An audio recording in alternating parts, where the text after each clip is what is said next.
Hey there. Hi there. Hide here. I know you can't see me, but I am here. How long will I be here? That's the question.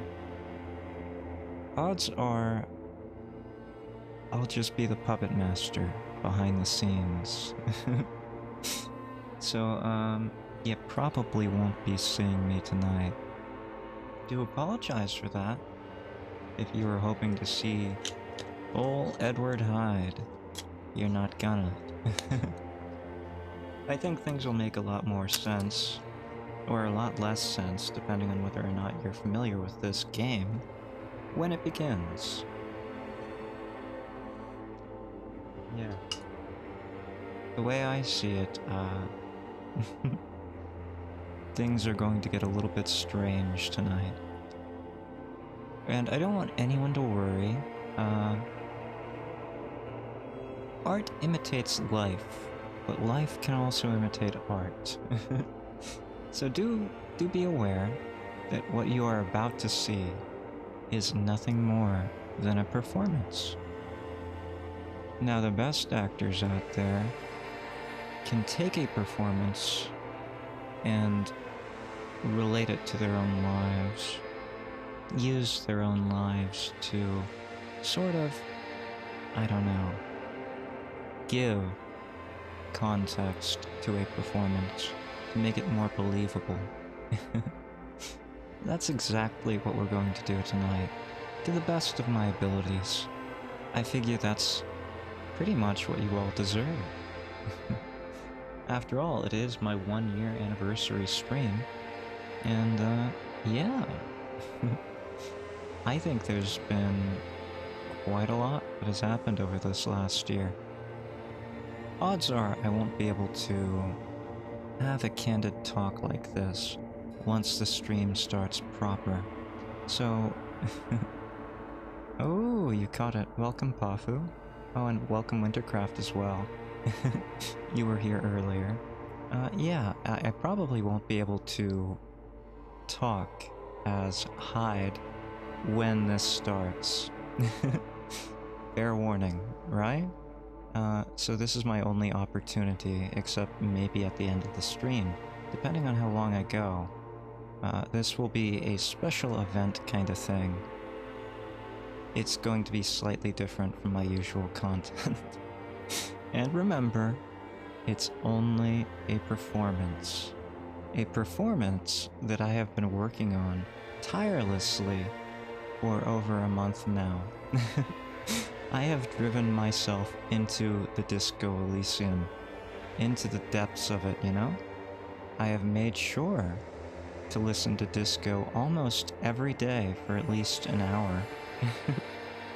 And, yeah, you start feeling it. Your heart starts beating, you're sweating, it kind of feels like the cocaine excitement you'd expect. Excited for it? I appreciate that.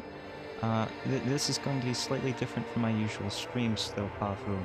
So, yeah, we'll have to try our best. I am glad if you're excited. But yeah, temper your expectations. Because it will be a strange one. I don't think I've done one of these kind of streams since, oh, I don't know. I first started out about a year ago with itchytastyitch.io. After that, it was just Zatsudons. Well, let's stop waffling and get into it, right? Yes, it's good to see you here, and let's let the show begin.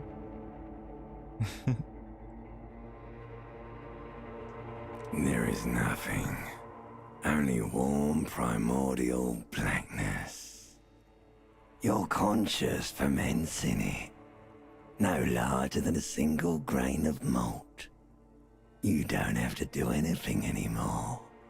I don't have to do anything? Really? That sounds great. Ever. Ever, right. Yes, of course ever. That sounds great. Never, ever. Really? Never, ever, ever? Never, ever, ever, baby. I like that. Let's keep not existing. An inordinate amount of time passes. It is utterly void of struggle. No ex-wives are contained within it. Wait, what? No X whats? What was that about the X something? An awareness creeps up on you. A mass lies it hidden in hurts. your dead angle, soaking in some lurid acidic sauce. It's bloated and shameful. A ball of meat surrounding you. This is a terrible line of questioning, and it will only lead to more awareness of the meat thing. But I wanted to know. It hurts, but I need to know. Ex-love. Ex-tenderness. It is foolish of you to resurface to the loss. Not after all the damage you've suffered to get here. Some of it irreversible. Stay. Sail with me through the abyss of pelagic zone. That actually sounds very tempting. Ancient reptilian brain. I think Alonzi. Please, never let me go. Alright, nothing down to fuck all, Borough. Hell yes, a return trip to the silence, please. Do you want me to upgrade that to a one-way trip, sir? Let me think about that. I think I need to belittle myself instead. Do you really? No. I don't know what I want, Ancient Reptilian Brain. I have no idea who I am. I guess I want to sail the inky blackness. The song of death is sweet and endless. But what is this? Somewhere in the sore, bloated man meat around you. A sensation. Hi, White Kanye. Yes, I am apparently a male. I'm not sure though. As far as I can tell, I don't exist. Although, my ancient reptilian brain is telling me something about a man-meat thing. So you might be more right than you thought. Sensation. I don't know if I like those. Like a fly to the ointment, your conscience sticks to it. The limbed and headed machine of pain and undignified suffering is firing up again. It wants to walk the desert, hurting, longing, dancing to disco music. Well, that last one doesn't sound too bad. You can take it. You're a champion. Mother, help me. There's a head attached to my neck, and I'm in it. The stench of liquor rises from your mouth. How did you know? And with it, an ungodly headache. Ugh. Help. Someone cut my head off. It's trying to murder the rest of me. A fiery streak penetrates your skull, trying to force your eyes open. It's a sound. A clarion call from hell. I don't want to. I don't want to open my eyes. I like it here in the darkness. Please don't make me. Oh no. It hurts.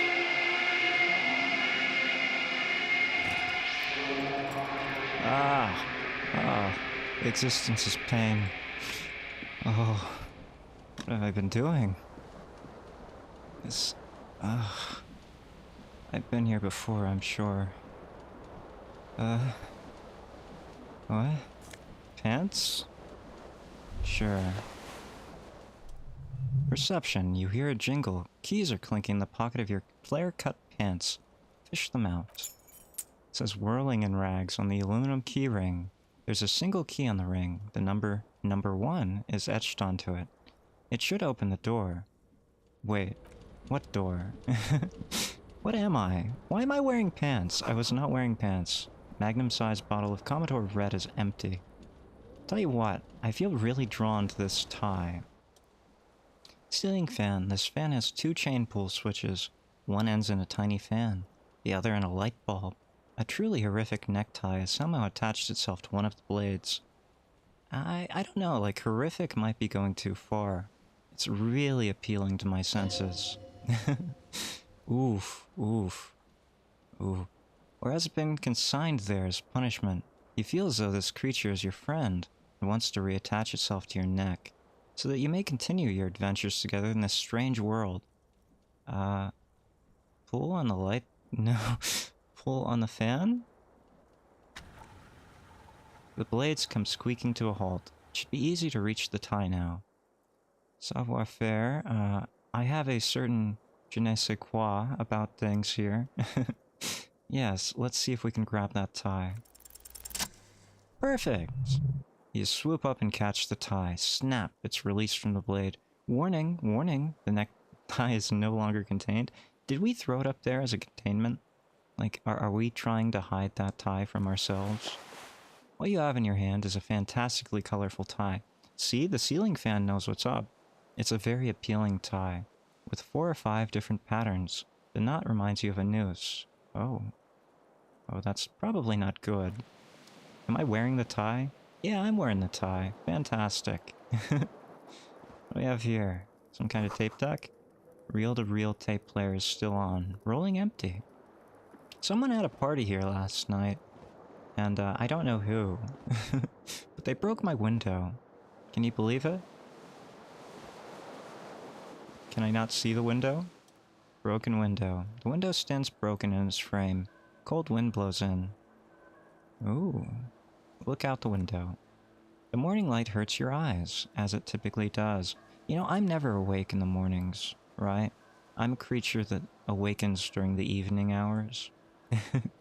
I used to work the 6 p.m. to 6 a.m. shifts, so I barely ever saw the sunrise. Sure. Let's do some visual calculus. It looks like it's easy, but I'll be honest here. I did not do well with calculus when I was in college. Yeah, I figured. What do you mean assess the damage? How would you do that? What are you even trying to do? I don't know. Like, I thought maybe I could check where the broken glass shards entered the room or exited the room. See if someone threw something into the room or out of it. You know? Something. We got a jacket. Yeah. Disco ass blazer. That looks fantastic. I like that. Oh, we have a sweaty shirt in here. Probably damp from the shower. Let's put that on as well. I has a nightmare on math. Yeah, nightmare. Like, that's an understatement. I did, yeah. I figured. I also had nightmares in math. You know, I still have nightmares in math. Math, about school. Still wandering the old hallways that I haven't been in for maybe 2 decades or more. Schools all around. What do we have here? A mirror? A mirror hangs above a bent and broken sink. And a fierce discharge of masculine energy. Someone has ripped half of the faucet off. Is that saying that I have an abundance of masculine energy? Also, what is this model? I'm an abomination. Can't you see? In the lower left of my screen? I have nightmares where I'm in school, but I can't find... Exactly! That's exactly the kind of nightmare I'm talking about, Pafu. Isn't it strange how, like, classrooms always get lost in this labyrinth of impossible non-Euclidean space in your dreams? Like, one of my most recent dreams about school, and I am so old that I've been out of school for a while,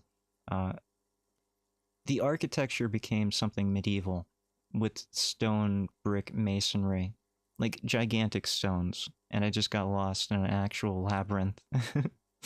Yeah, those aren't fun. Hot water sprays from the base and steam covers the mirror. You cannot see yourself, just the outline of a man. That sounds appropriate, right? Don't I look like the outline of a man?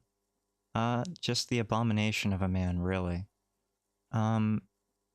Suddenly you realize you have no memory of the face that awaits you there, underneath the soft vapor. Really? Nothing at all? Like, he's right, but shouldn't I remember something? Really? All recollection of the person you are, the people in your life, and even the world you're in has drowned in a sea of blood alcohol. Oh no. Have I done it? Have I finally done it? I have drowned my last brain cell. Casually don't dream about Mr. Oldest View. Yeah, you mentioned that last time. I still haven't checked that out. Maybe after I'm done with this 1 year thing, I'll have a bit more time. That's definitely been on my to-do list. This was no mere night of drinking. It was a deluge of world-ending proportions. Should I? Should I wipe the mirror? As you slowly reach your hand towards the surface of the mirror... Abort, you clearly have not thought this through. You won't like what you will see there, and you will never unbecome it. Maybe I should touch it first, make sure there's nothing wrong with my face.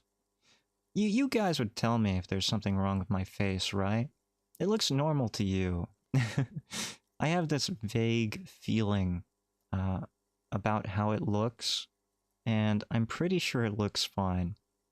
If any of you think differently, please do let me know. Yeah, there's definitely something wrong with it. Oh. What? How bad could it be? Where to even begin? There's the bloatedness, then the swollenness. It's like there's an upholstery of alcohol underneath your skin. That actually sounds pretty fun. I'm sure everything is fine. At least my tongue is okay.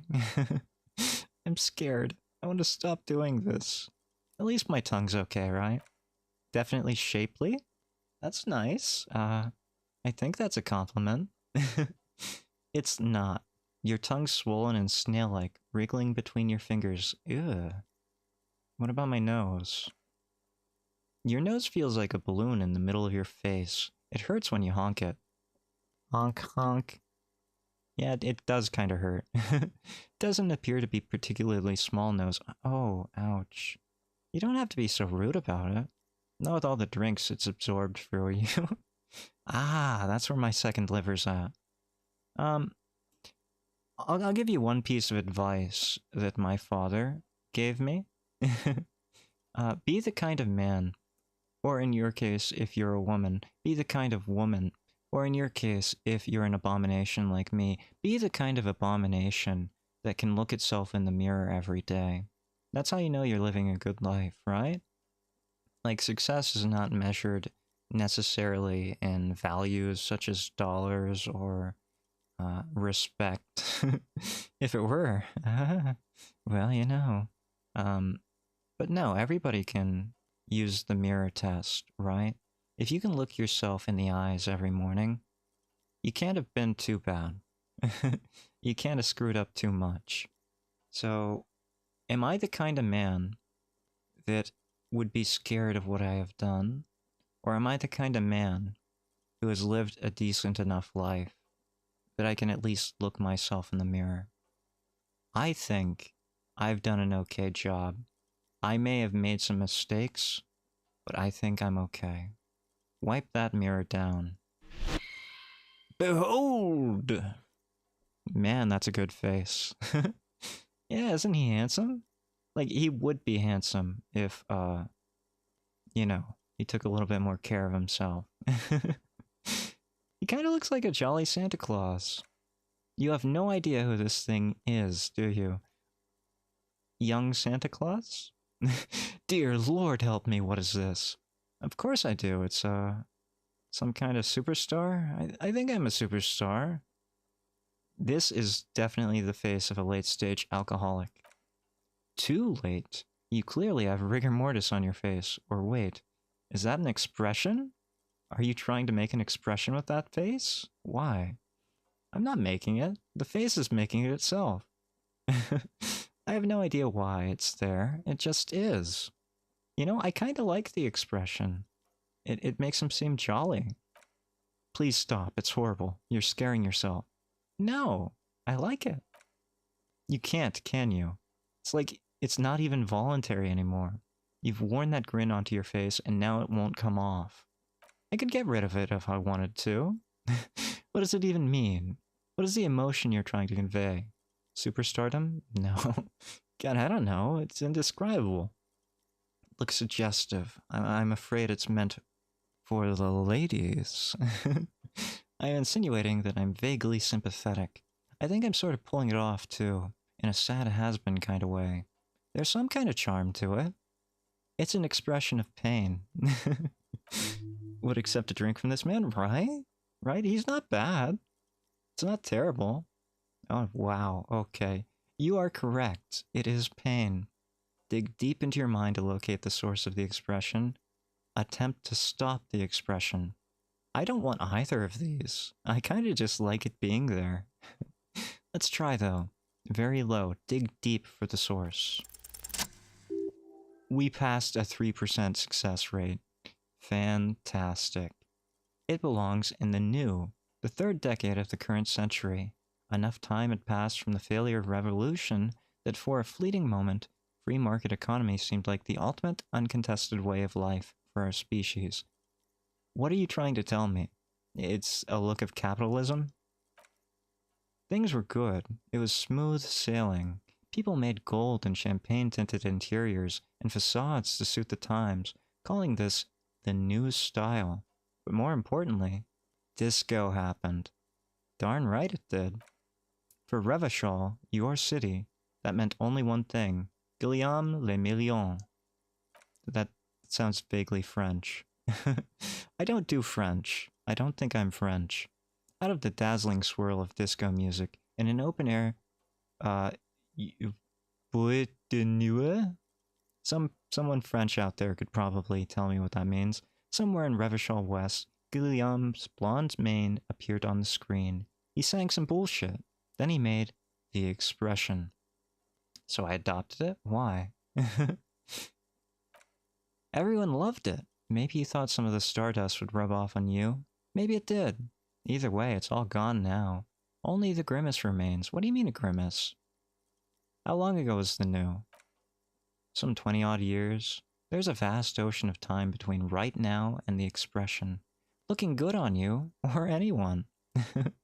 Humanity has gone aground in that time. It's a different world now. The expression's a relic. So what if it's a relic? Anything else? Like, who am I? Why did I drink myself into oblivion? Speaking of, why don't I do that again?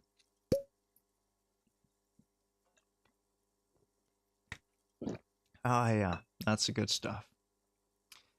You have some understanding of the recent history of disco. The rest is darkness. Well, I guess that's it then.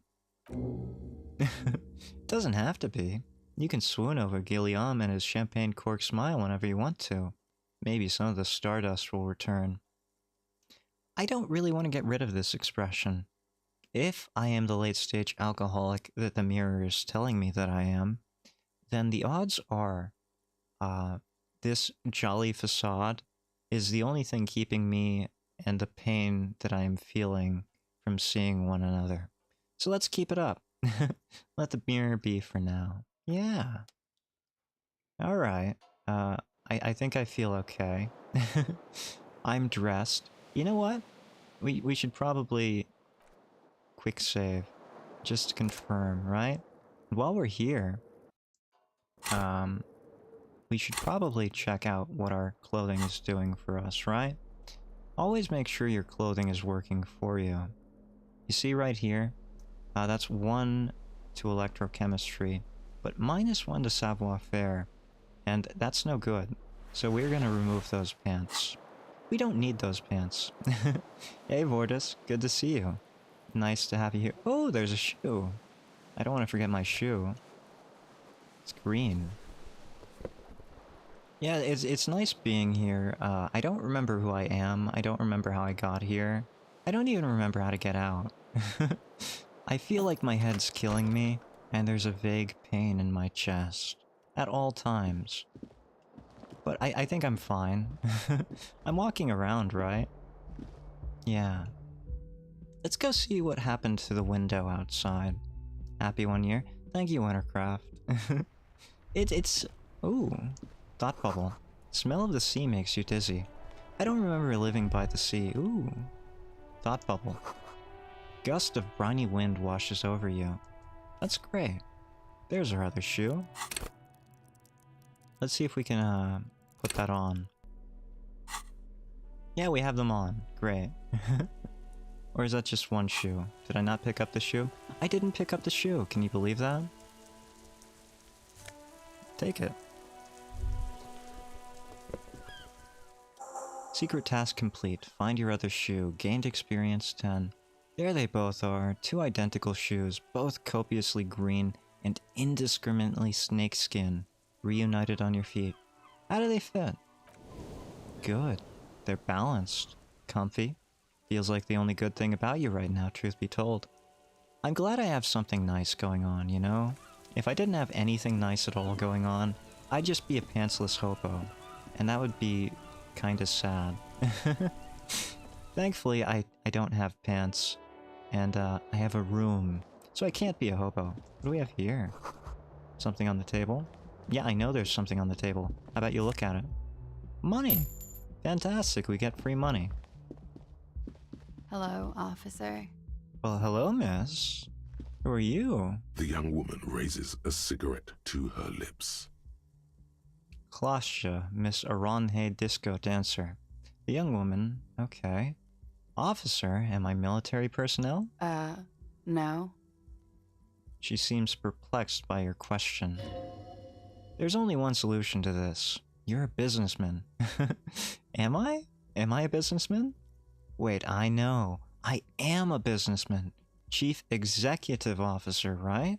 I'm the CEO of some kind of big business. The young woman shakes her head slowly. Okay, maybe an engineer. Chief Technical Officer. No. You're a police officer, sir. Really? I don't feel like a police officer. You're shitting me, right? I'm not. Unless you've been shitting us all this time. Maybe hungover and amnesiac and broke, but at least your feet are comfy. Right. It's the little things in life, right? Whenever you forget about all the big things worrying you in your head, the little things seem so much more important, don't they? Because that's all you really have left. Yeah, all the time? You've been here for 3 days. On official police business, no less. Official police business. That doesn't sound right. I think I woke up in my own vomit. What business did I have? Couldn't say. In truth, so far, mostly drinking. I guess that's why I don't remember being a cop. Who in their right mind would let me be an officer of the law? Great question. Who would let me be a cop? Don't be so harsh on yourself. They let almost anyone be a police officer. Nice of you. A glib remark. Don't let it stand. Assert yourself. Actually, I can see why they would entrust me with the law. I have the right character. A fondness for contradictory statements. Exactly. Yeah, what you just said. I can't come up with anything. I'm sorry, I was just being glib. She pulls on her cigarette. Oh god, that cigarette. I wish I had a cigarette right now. I'm sure you're a great cop. No, she's not. Reassert yourself by being flirtatious. Electrochemistry, I don't know about that one. That doesn't seem right. Try the expression on her. Let her know you want her. Physically. Sure. Oof. Epic fail. The words have already left your mouth. I want to have fuck with you. She erupts in laughter. All the fatigue swept from her face. I can't keep a straight face. That line, I've never seen that before. She erupts in laughter. All the fatigue swept from her face. What was that? That's not even how words are used. What did you say? Come on, say it again. No, I don't want to. You heard me the first time. Come on, man. Pretty please, one more time. Don't back down now. Say what you said again, proudly. I said, I want to have fuck with you. Goddamn right you did. You crazy asshole, you. She wipes the tears from her eyes. What kind of cop are you? That's a great question. I'm not sure I'm a cop at all. I sure don't remember being one. I think I might have lied. Okay, sir, I have to ask. Do you really not remember? Just like that? She tries to think of a likelier explanation, but fails. You drank so much you lost your memory? I don't think it's the alcohol that did it. No, there's a massive otherworldly mystery afoot. Ooh, I like that one. No, there's a massive otherworldly mystery afoot, and I'm at the center of it. In that case, I think I might have a premonition for you. The silence is foreboding as she extinguishes her cigarette. It's gonna suck for you later when you have to interrogate me. Oh no. I'm gonna have to interrogate someone that I wanted to have fuck with? That's not gonna be great. And for the record, no, I didn't do it. I'll remember that. Clementine will remember that. Can I take that cigarette? Looks like she left a nice long stub in the ashtray. Still smoking. Can I take it though? Like, can I have it? Excuse me, miss. Miss, can I bum a cigarette? I know I'm pantsless. There is no answer. You hear the shower being turned on, somewhere inside. A tremendous loneliness comes over you. Oh. Why do you have to bring that in here, Inland Empire? I was having a nice time, you know? I was laughing. I was giggling. Things are going okay. Then you come up and tell me that I'm lonely? I don't have to take this from you. I got like 10 other facets of my internal self that I could be talking to right now. Everybody in the world is doing something without you. Why are you doing this? Don't do this to me. The door is mute and indifferent. Your despair is a joke to it. Ouch. Okay, fine. Jeez. I'm just gonna go downstairs. See if I can find some cigarettes. Everybody needs, you know, a vice, and I think mine might be cigarettes. Cigarettes are great, aren't they? Yeah. Some kind of tobacco.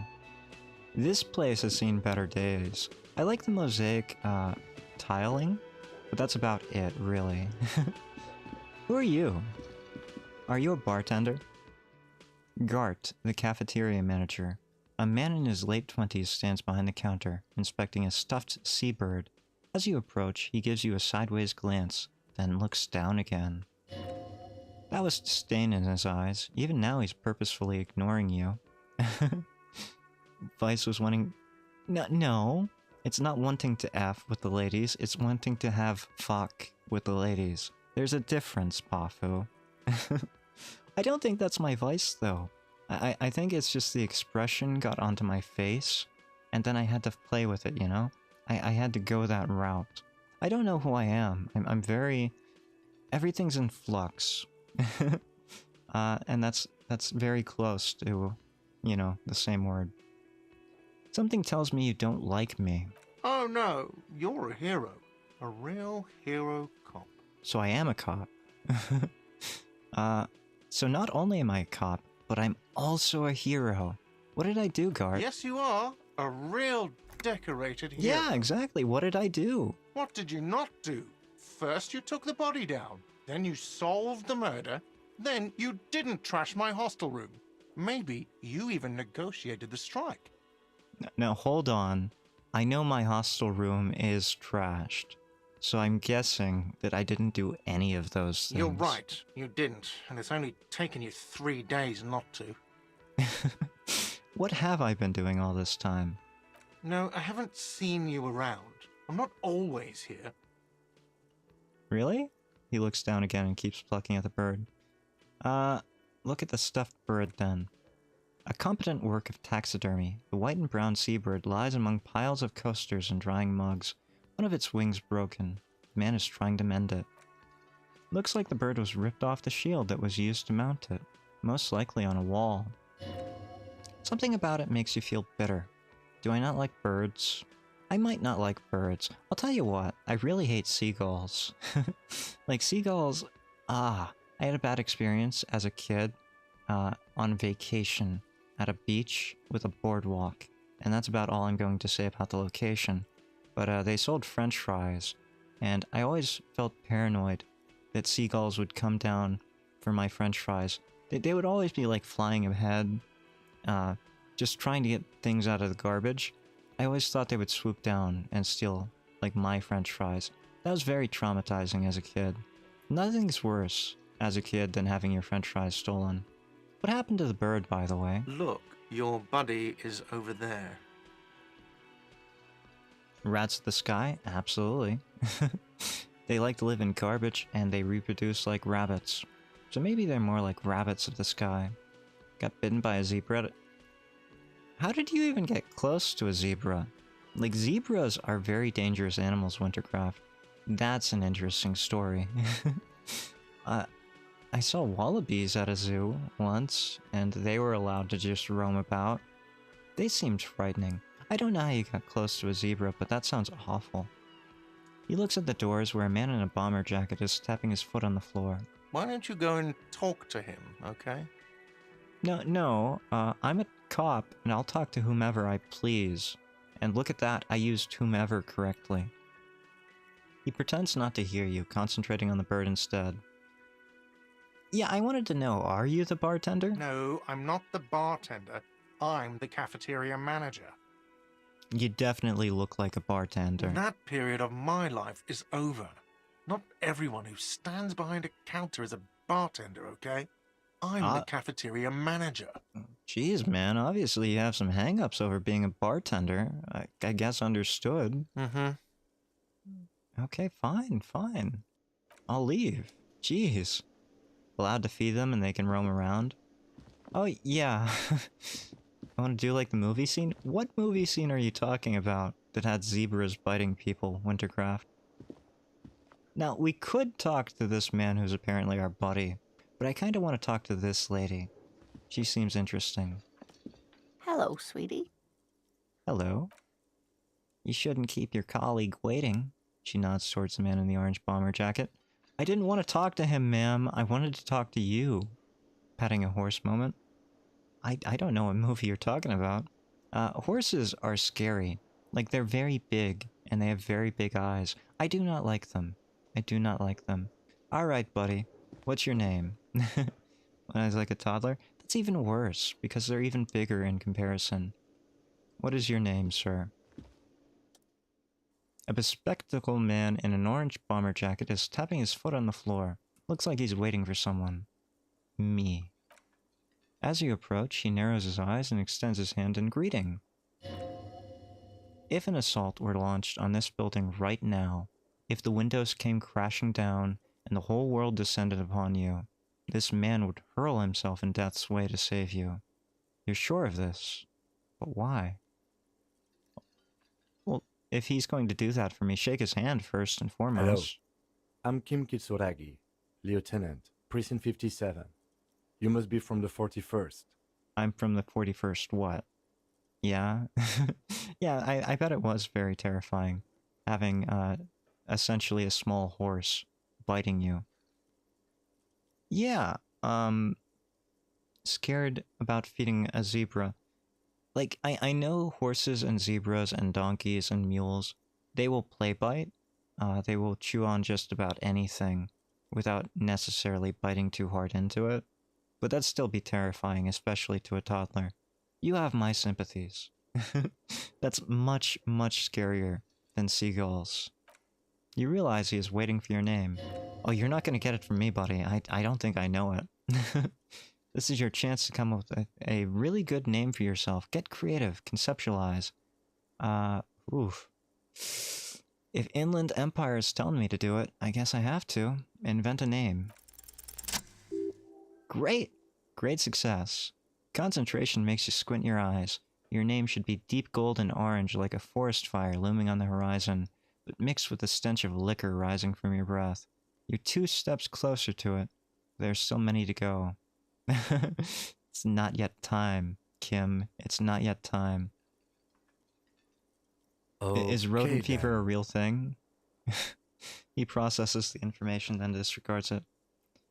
I've never heard of rodent fever. That sounds awful. I've heard of, like, bird flu. It looks like we had a little scheduling error on Sunday. Saturday too, actually. Have you had time to talk to the manager here? You mean the bartender? I just talked to him. If you don't mind, we should talk to him again. Ask him for a rundown of the area. Now that I'm here as well. I understand the scene is out back, right? I have no idea, Kim. I It don't... also wouldn't hurt to assure him the police are finally here. In full force, I mean. Have you mapped out the initial interviews? The initial what? What interviews? At the 57th, we like to prepare an initial list of persons of interest and then just skim the surface. Prepare the field, get to know the players. You don't do that? Maybe it's not an inter-district practice. Yes, the police. I'm aware I'm a policeman. I got it when my hamster bit me. I guess it's rodent fever then. Are hamsters rodents? I think they belong to Rodentia. Probably. You know, all mammals look the same to me, even whales. So it wouldn't surprise me. Oh, you know, here's an interesting fact about whales. Apparently, whale milk is the consistency of toothpaste. I've always wondered if it would work well as toothpaste. Yes, the police, I'm aware. I'm a policeman. Right. And the interviews? He taps his foot, more out of habit than impatience. I haven't, no. Okay. We'll have time for that after we take a look at the coroner's case.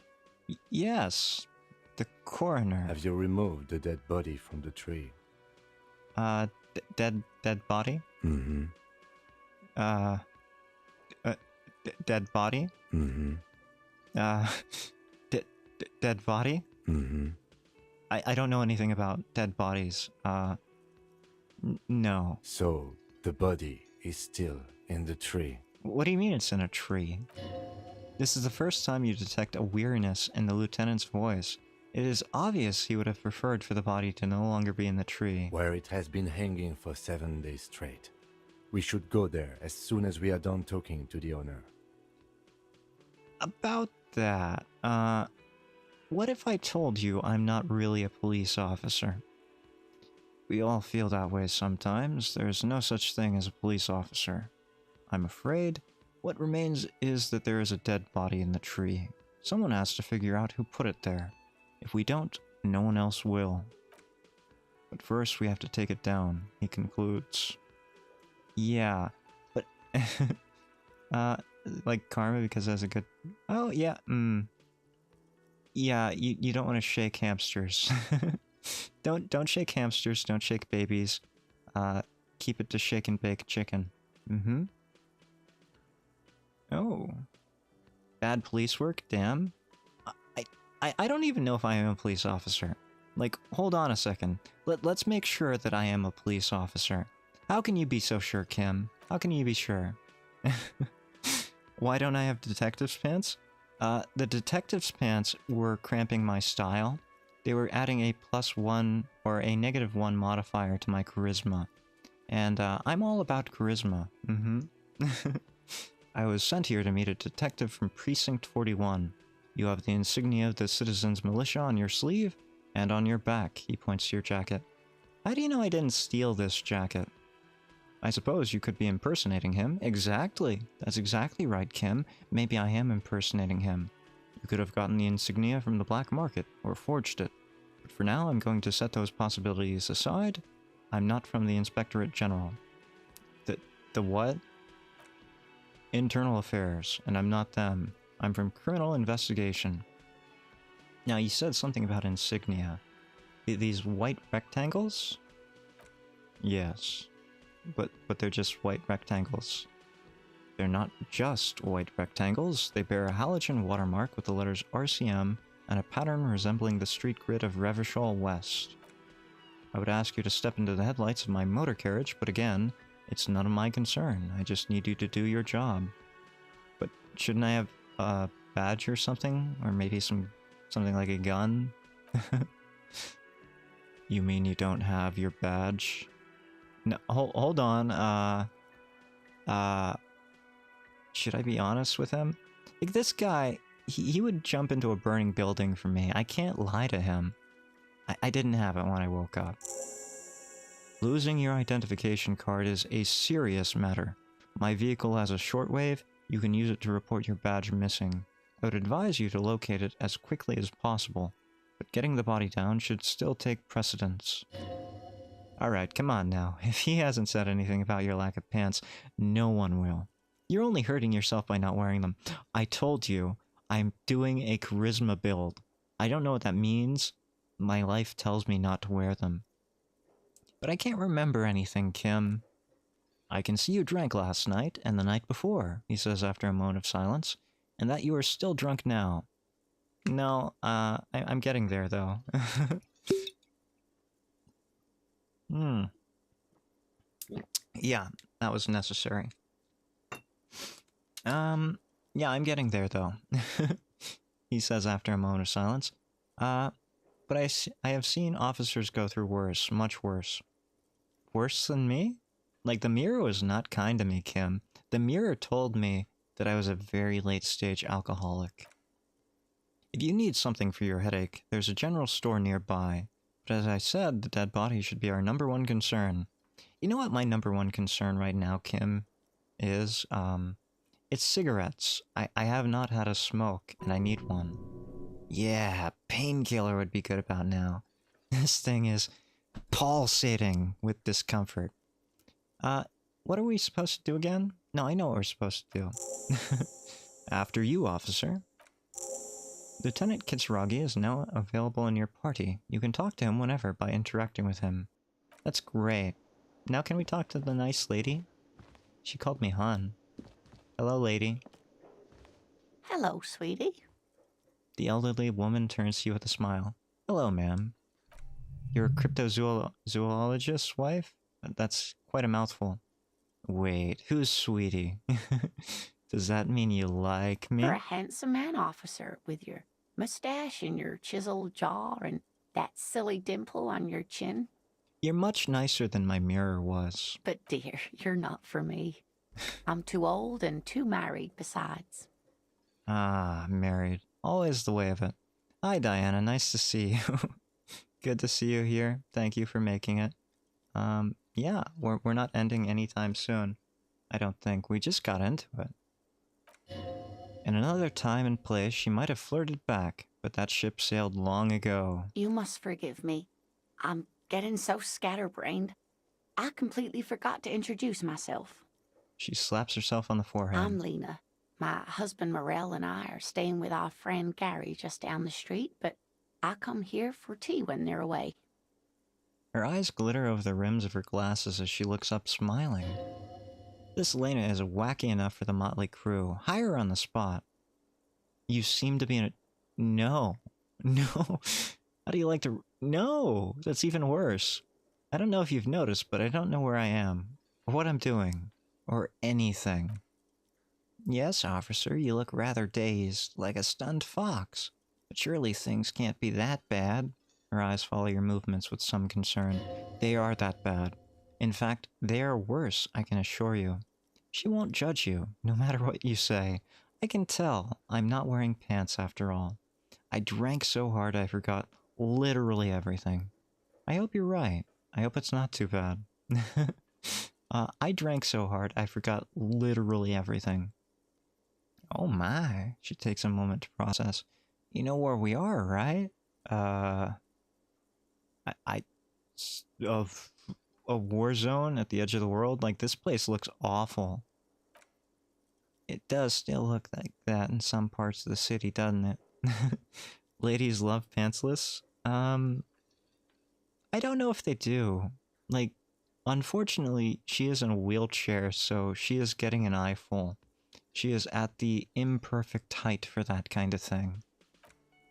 We're in a hostel called the Whirlin in Rags, dear, and the Whirlin itself is in the city of Revachol. Okay.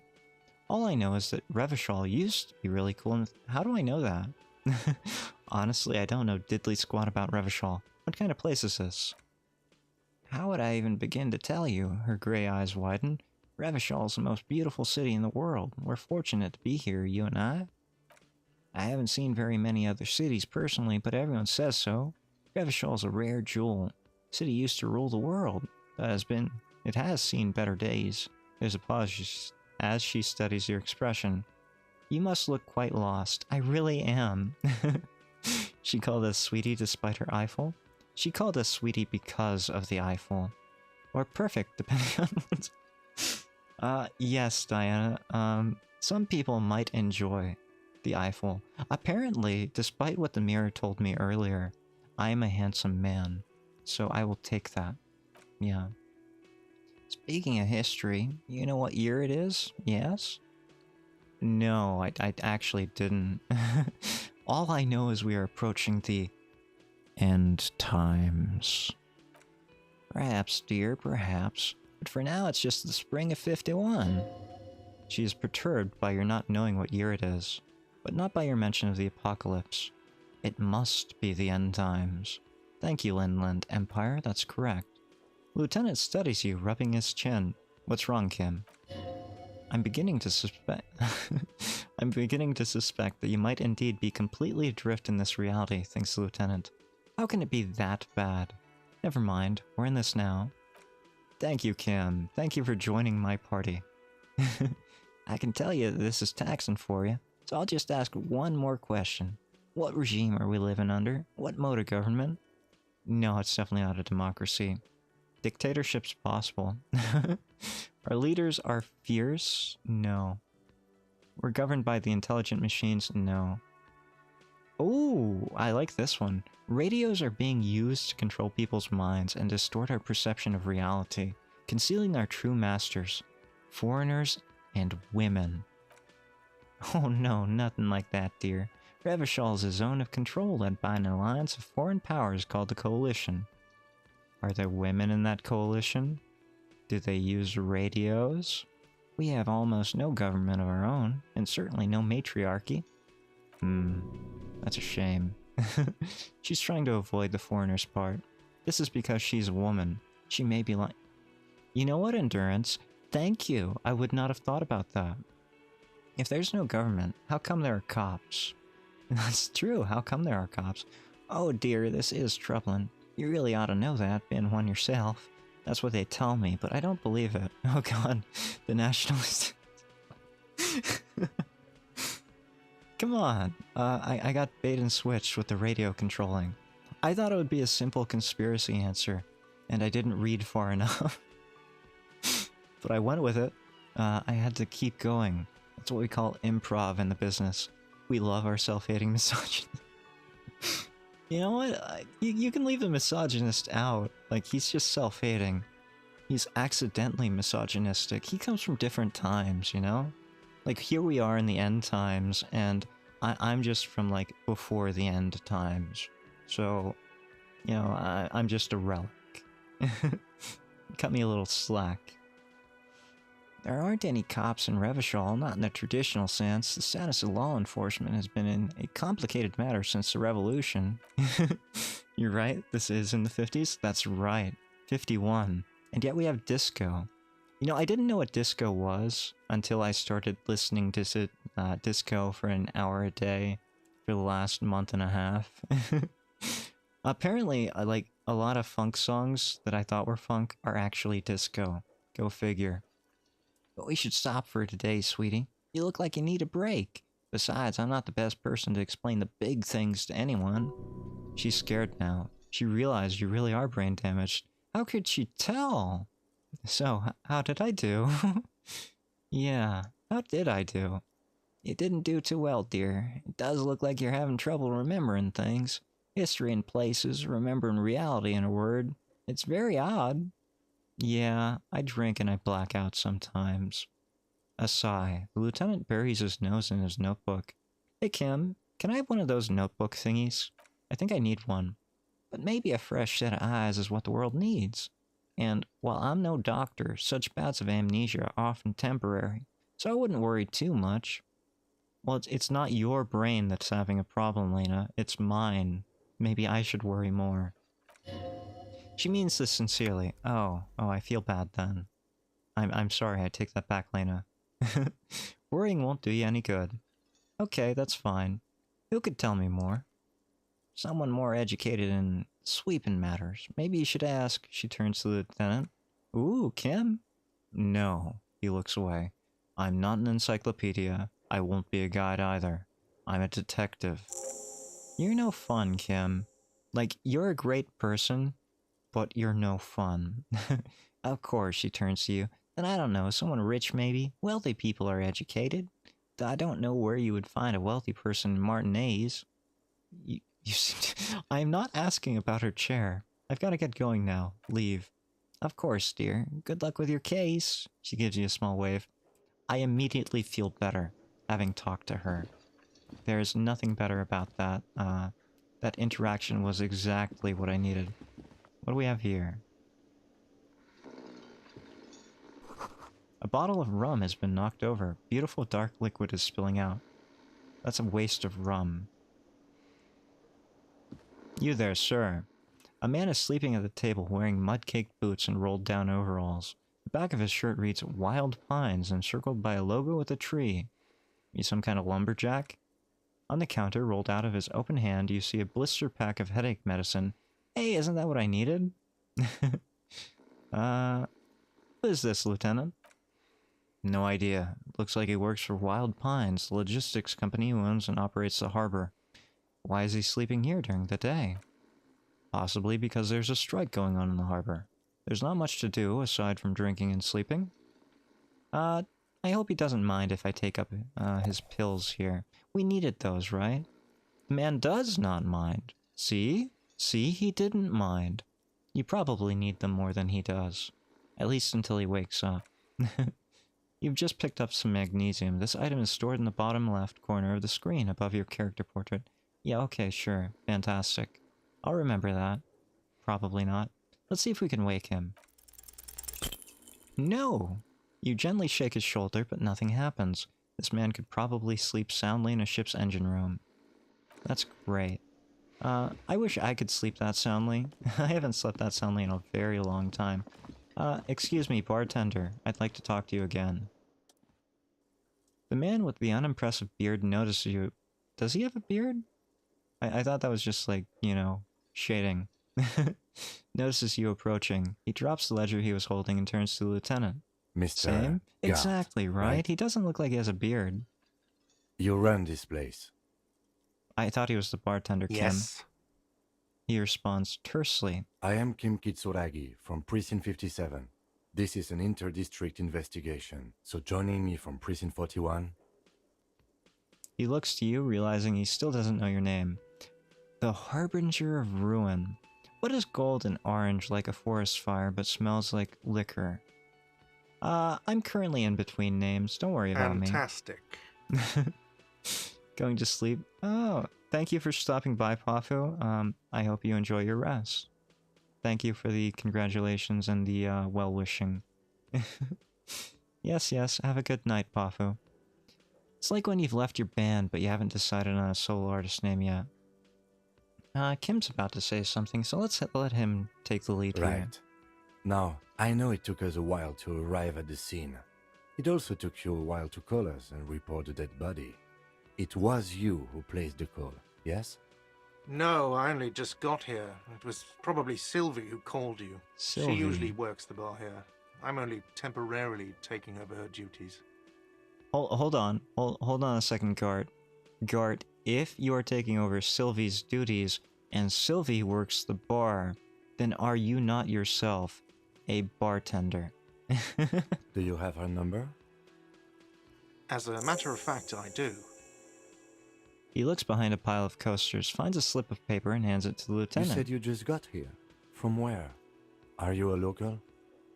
What, of Martinez? No, I live in Jamrock. I only sometimes come here to keep an eye on the place. This is just one of the many, many cafeterias I manage. Oh, I see. You're a very important man, aren't you, Gart? But you still know your way around, yes? In case we need directions. Yes, I know where some things are, but as I said, I don't live here. I just used to work here. And I'm not going to start working here again, if that's what you think. It seems like you already are, though. I didn't imply that. Detective. Who, me? Mm-hmm. I have everything. You? Oh, you mean do I have questions? No, I do have questions. Yes. He means, do you have questions for me, like a police officer would? The cafeteria manager is clearly agitated again. Where exactly is the body? Behind the building, there's a courtyard. He points to the kitchen behind him. They hoisted him up on a tree there. And how do we get there, then? That's easy. See the door there? He points to the west. First, you exit through that. Then to your right, you should see a big hole in the fence. A really big one. You can get to the backyard through there. No need for the keys, the hole's big enough for the Franco-Nigerian cavalry to fit through. Does he want you to feel guilty of making that hole? It's implied in his voice. Okay, why did Sylvie go away? She went away because none of your business. Okay, jeez, no need to get so snippy. Extra fine. Okay, who killed him? Yes, do my job for me. Tell me who killed him, Gart. I don't know who killed him, I'm not the police, that's your job. Did you kill him, Gart? Did you kill him? What are you crazy? Of course I didn't kill him. Suddenly you tense up. Blood is being pushed to your muscles. You should hound him on this. Hound him hard. The prey drive says. Did you kill him, Gart? Did you kill him? No, I didn't. You can tell me, Gart. You killed him, right? I didn't, he turns to the lieutenant. I don't appreciate this. What is this? Why did you have to kill him, Gart? Why did you do it? You can tell me. I'm the police. You know I know. You know I know. Do I have to answer him? He asks the lieutenant. Is this mandatory? The lieutenant stands motionless, his expression unreadable. Yes, he's the perfect partner. He's letting me do exactly what I want. Did he hurt you, Gart? Is that why? Do you get some kind of sick kick out of killing him? What are you, an idiot? I told you I haven't killed anyone. Anyone? Have you killed someone else then? He ignores you. Okay, I think we got enough here. Let's go. Not so fast, he points to you. You owe me 130 real. Well, I don't even know what a real is. No one is saying the multi-pattern necktie you found tied to the ceiling fan can talk. No one. It must be merely imagination, but... Let's bail! Time to push the eject button. Sounds like a responsibility. You don't like those. I agree, I don't like those. No, don't listen to him. It's madness. Just talk. What's real? Oh, excuse me, you owe me 130 real. He pronounces the R with a mock aristocratic accent.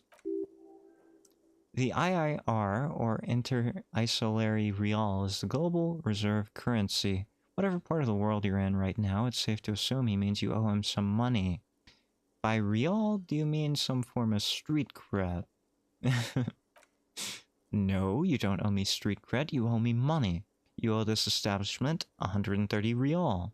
He points to the red ledger on the counter. Who does that clown think he is? Arrest him! Hold on now. Did I just hear my tie speak to me twice? No one's saying that. No one's saying the tie can talk. That'd be ludicrous. It's just that you should arrest him. It'd be wiser. He wants to take your money. I don't know about that. Does he want my money? He does absolutely want my money, but do I owe him my money? I'm not comfortable with this. Great advice, I'm considering it. Yeah, great advice, I'm considering it. The lieutenant looks at you, tugging on your garish tie. He puts his hand on your shoulder. Love the fact that you can annoy him endlessly over what exactly money is? Yes. The dialogue in this game is fantastic. I mean, my life is a narrative of many colors. If you don't have the money, it's okay. None of us are in this for the wages. That's cop for. I haven't offered to pay because I don't have any money either. Okay, okay. But what exactly is money? What are you, a philosopher? I might be. I have no idea. Money is what grown-up people use to pay for things. Things like this hostel room, or, he peeks into the ledger, or 8 bottles of potent blend and 9 packs of Royal Extra. We use it for everything, really. Why do I feel like I need some, Royal Extras? Is this money? Show him the coins like some kind of kindergartner. Yes, detective, it is. Count them and give them to him. That's 10 plus 10 plus 20 equals 40. I'm now down to 90, right? No. You see, there's a tinge of sadness in his voice. That's 40 cents. Cents are a form of currency 100 times smaller than the real. I'm not even going to take this. Come back when you have 130 real. That's horrible. It is. He stands silently looking at the coppers on the counter. For a moment, his antipathy is overcome by the compassion for the sheer smallness of the money. Hey, we can pick up the coins at least. He demonstratively suppresses a world-weary sigh. You know what? You're under arrest. You can't arrest me. I haven't done anything. I think you have. Put this man in his place. From the bottom of your blue soul, a term emerges. Refusal to aid an officer of the peace. You are impeding me from carrying out a murder investigation with your inane request for money of all things. You know, a person's hanging dead from a tree out there in your courtyard. Do you not have any sympathy for the dead here? But it's not inane, you owe me money. It is crude of you, a man has been killed. File a request for compensation with Station 41. We need to work now. Made him pity you so hard he totally forgot about the murder accusation? Yeah, I feel like I'm just bouncing around from topic to topic, and I do kind of feel bad for Gart, except I don't. He's trying to extort me for money here after all. Okay, you'll only have to pay for the window, and the drinks. That's 70. I'll get you the rest from your stupid station. Here's the thing, I have no memory of drinking them, so can you prove that I drank those drinks? The ledger does. The ledger has a memory. He points to the book. The drinks are non-negotiable. There's no way your station will pay for them. I won't pay for the window. There's no proof that I did that, even though my shoe was found outside. Fine, I'll take it off the bill. You want to sleep in a post-apocalyptic shithole? Go ahead, but I'm not giving you another room. Cool. You know what? That's fine. No, not cool. You still owe me 30 for the drinks. If you don't have it by tonight, I'm not letting you back up there. He points upstairs. That's enough now, sir. Good day. I think we did pretty well there. By the way, where is home? The address is coming up blank, and this place sure isn't it. Oh jeez, do I even have one? I look pretty much like a hobo. But you've been at this hostel cafeteria for only 3 nights. Where were you before? You had to be somewhere. Up on Marvel Hill? Why did you say that? I don't know. Synapse is firing? It doesn't mean anything. You don't really know, do you? I don't. Does this mean I'm homeless? Hi, Bunkum. Thank you for the 1 year. Congratulations. It's good to be here, even if I'm not all there in my head. Good to see you. Thanks for showing up, though. Yeah, I'm going insane, and we're having a fun time of it. I just negotiated with a potential murder suspect to not have to pay for my room. Which I apparently destroyed, by the way. Allegedly. He's not a cop, so how would he know? Something produced by the random firing of synapses doesn't sound like a place you can stay if you run out of money. I'll live in a dumpster. I don't care. Fuck everything. Hobo cop. Hobo cop, yeah! Oh wait, it's officially 1 year? Technically it's 1 year and 2 days. The first voiced hide stream was August 3rd, if I remember correctly. And that would have been around the same time. So yeah, 1 year, 2 days. But, you know, I didn't feel like streaming 2 days ago. So this is what you get. I needed the extra time anyway. Entertain the thought when you get the time. Maybe being a hobo and a cop has its advantages. Right? Right? I can live off the street. I can live anywhere. Everywhere is my investigation. Alright, Kim, where are we going from here? I have a good feeling that we should go outside, but ignore the body completely. Happy New Year anniversary thingy? Oh, yeah. Yeah, I am kind of old.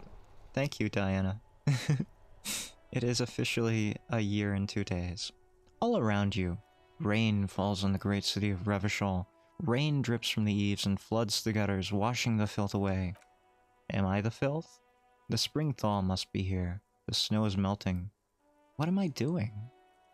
Looking up at the sky, cold water dripping from your hair. What do I see? gray sky like great battleships, clouds colliding with one another. Rain falls down on the world. Like tears in rain. How does it feel, other than cold, of course? Your shirt sticks to your chest. The shoulders of your disco blazer grow heavy. Thankfully, I'm not wearing pants. The cold finds its way under your skin. You shiver, and the city shivers with you. What's in the west? Sheets of rain over the water. A flight of stairs leading into the ocean. Wave after wave washing the coast of Martinaise with its motorboats and gently swaying reeds.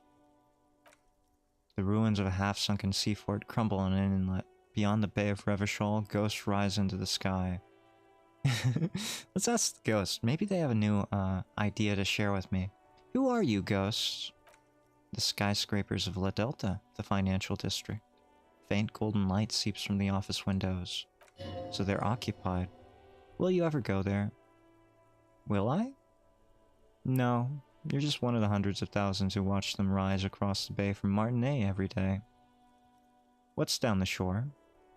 Urban coastline, rain dripping off eternite-covered roofs, cinder blocks left over from half-finished construction, a defunct research and development building once seized by revolutionaries.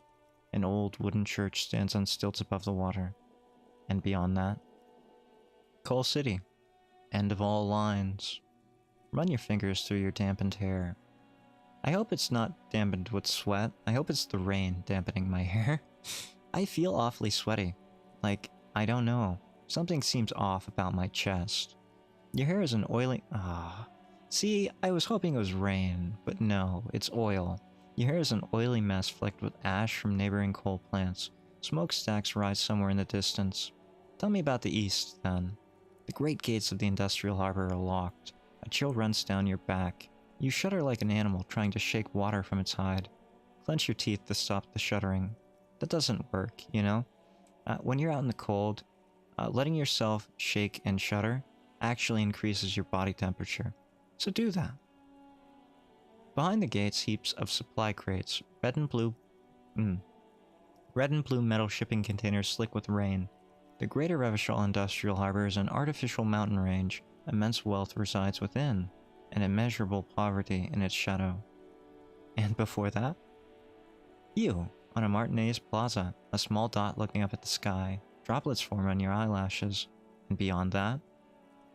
La Drusienne, King Druce's passenger harbor, cruise ships flanked by dock arms, cranes watching over the mouth of the river Distributary. What is across the Distributary? Caron, the lower middle class. Distributary after distributary cuts the city blocks in half. 7-story buildings trail off into the rain. What's behind the Caron? A silvery curtain of rain over the houses. The class divide. Motherfucker. Finished thought. This rain will not let up anytime soon. You should get a raincoat. There's a frit to the east. They sell them there. Well, I don't know what a frit is, so we're going to ignore that. Tell you what, we're gonna look in this garbage can. There are bottles inside. You could pick them up if you had a bag. Shame I don't have a bag. But what is this? Cover stands a very muscular man. No thank you. You there, little girl, who are you? Did you murder someone? Step right in. The store is open. A young girl with chubby red cheeks waves at you, smiling. Her nose is also red from the cold. I am the law. I know, sir. Wait, you know? She stomps her feet to feel warmer. Are you interested in a new and exciting book? Not really. But you can tell me about what kind of store this is. It's a bookstore, sir. We sell books, postcards, and some board games. It's called Crime, Romance, and Biographies of Famous People. You don't need pants if you have a raincoat. You know, most raincoats, they're like poncho style. And poncho styles are basically just tunics made of plastic. Whoa, whoa, whoa. Hold your horses, little girl. What is a postcard? A postcard is a small cardboard picture. You can write a few words on the other side and send it to your friend or beloved. Okay. What's a book then? That is a book. They have stories inside them. It's like someone told you a story in a really long letter. That sounds awful. Why would I want that?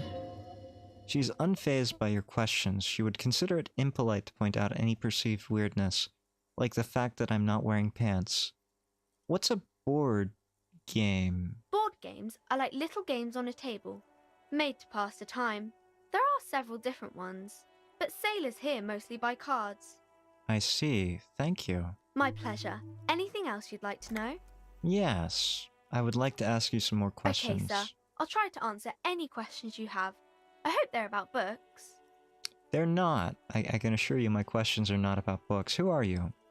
My name's Annette, sir. My mom, her name is Plaisance. She owns a store. She's inside minding the register. Or organizing the stock. The girl gazes at the window, then suddenly jolts, her eyes wide as if recalling something. Feel free to step in and browse our wares. Little girl, I may be a pantsless alcoholic, but what are you doing out here in the cold when your mother's in there? I'm signaling the store is open, she nods eagerly. Otherwise, people might not know. They'd miss out on the crime, romance, and biographies of famous people.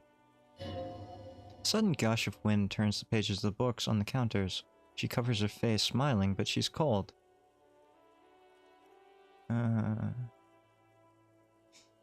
Such a good trooper you are, already learning the value of hard work. Thank you, sir. I'm happy to help Mom out with the store. She smiles and stands upright, like a little soldier. Shouldn't you be at school or something? I do my studies at home at the moment. I have to help Mom keep the place running. You know, maybe I'm wrong here. Like, a lot of famous, wealthy people have dropped out of school. But isn't that kind of more important than this? Standing out in the cold? Mom says it's necessary to do both, because it builds character. Mom says a proper worker is dutiful. That's how you get ahead in life, you succeed. And how is the business going? Mom says it's peachy. She was a little afraid at first. There's talk about this house being... She looks over her shoulder. Cursed. Like the game's narrative tone? Yes, the writing is fantastic. I mean, my life is fantastic. Fantastically colorful. Behind her, the window has been boarded up. You sense the boards creaking, twisting for a second, and some kind of doubt in her tense shoulders. Cursed? In what way? Cursed in a way that makes them say that no business has ever really thrived here, sir. They say they all go... Just looking for the right word. Ass up. I wouldn't really say it like that, but I guess so, she blushes. Sounds rather serious, little girl. I believe in, curses intrinsically. I should probably look into this, as a detective. We can go into the bookstore and ask about the case, but I don't see much more to look into here. Lieutenant makes a note in his notebook. Yes, she chirps. Please do look at our wares inside. Postcards and board games you asked about are also there, sir. I see. How does this curse manifest itself? It does not manifest itself in any way. It does not exist. I liked it better when we were talking about whether it's appropriate to stand out in the freezing weather. It's true. But Kim, the plasmic manifestations. No such thing. The lieutenant stands at your side, stern and serious. The girl looks back and forth between you two. Anything else you wanted to talk about, sir? No, enough about the curse for now. Annette looks at you. Annette looks at your shaved, prickly chin. It distinctly contrasts with the oily mutton chops that you surround it with. Maybe I can tell you about some of our books instead. Not really. I'll see you around, Annette. I feel like I'm being called this way. Out into the great vastness, towards the ocean. What do you think, Kim? It's very brisk out here without pants, you know? I wish I could run faster. How about it, Kim? Do you feel like you're running fast enough? I feel like I'm not running fast enough. Look, Kim, it's a boat. I don't think there's anything here other than a boat. Ooh, an idea. Shadows in the water, green plants under the calm surface. Anything could be under there. Cthulhu, even. Deep ones. Who are you? Joyce Messier. A striking woman leans against the cabin top of her sailing boat, smiling as you approach. Her green raincoat glistens with droplets. A silk scarf is tied around her throat. Good morning, officers. I'm Joyce. She extends her hand in greeting. Joyce L. Messier, I represent the board of Wild Pines, the owners of the harbour. You gentlemen must be from the RCM. She steps closer and holds out her hand over the railing. Joyce L. What does the L stand for? Leighton, my maiden name. Her bony hand dangles from the sleeve of her oversized raincoat. RCM, what is that? I should shake her hand, but I'm not going to. I'm a little foggy here. I meant you, the Revachol Citizens Militia. The police. I see. And what gave me away as police? Nothing, honestly. I've said it to every drunk in town, and you're the first one who's responded. Hey, if it works, it works. What is implied here? That you're a drunk? Look, I'm a drunk. We all know that. I'm not a drunk. I'm a police officer. No. No, I'm sorry. I can't say that with a straight face. Shake her hand. I'm glad to see you here. Her grip is tight and cold. Are you cold, miss? Do you need a raincoat yourself? I was dispatched to handle a strike, not a lynching. Anything I can do to assist the RCM in this matter, I will. Gladly. Did you kill him? That is good to hear, madame. My colleague will take the lead on this interview. Am I? I should let you know that he is recovering from an unusual medical episode. Very unusual. But I can assure you of his ultimate competency. How do you know about my competency? You just met me and I'm not wearing pants. There's a trace of... Oh, I see. There's a trace of irony in his voice. Mischief, even. Lieutenant is hatching some scheme. How interesting. She turns to you. I wish you a swift recovery. In the meanwhile, you have my full cooperation, and the full cooperation of the Wild Pines group. Yeah, I have this on classic mode, and the interesting thing about classic mode is that most voice lines, or most dialogue is not voiced. Yeah, but some of it is. So that there's this weird, I don't know whether I should speak or not kind of pause. Yeah. Hard to get a read on her precise disposition, but she appears helpful. You're on a boat. Why, yes, I am. She looks at the deck under her feet. Green and white sails flutter overhead. Not a lot of people on boats, are there? Do you have a license for this boat? Officer, I assure you I'm highly qualified. Pleasure craft operator. Love it when I give my cat food and she just stares down at the bowl, then back up. Yes, yes. You know, some cats, they have this interesting tendency to overeat if they're not fed on strict, like, times.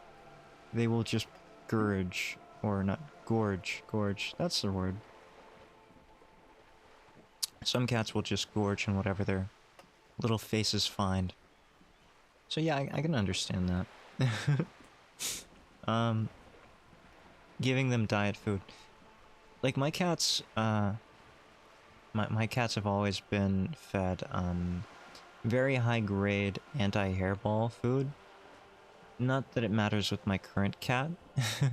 She doesn't need it because she doesn't actually clean herself. And I end up with a lot of cat hair all over the place. But I've always tried to feed them, like, very specific anti-hairball food. Which costs more than normal food. And I don't know if it does anything at all. But yes, cats are like that. Very fickle. Officer, I assure you I'm highly qualified pleasure craft operator. Can I see your license? The crowns of her teeth are porcelain, white as the boat's hull as she smiles. Qualified pleasure craft operator?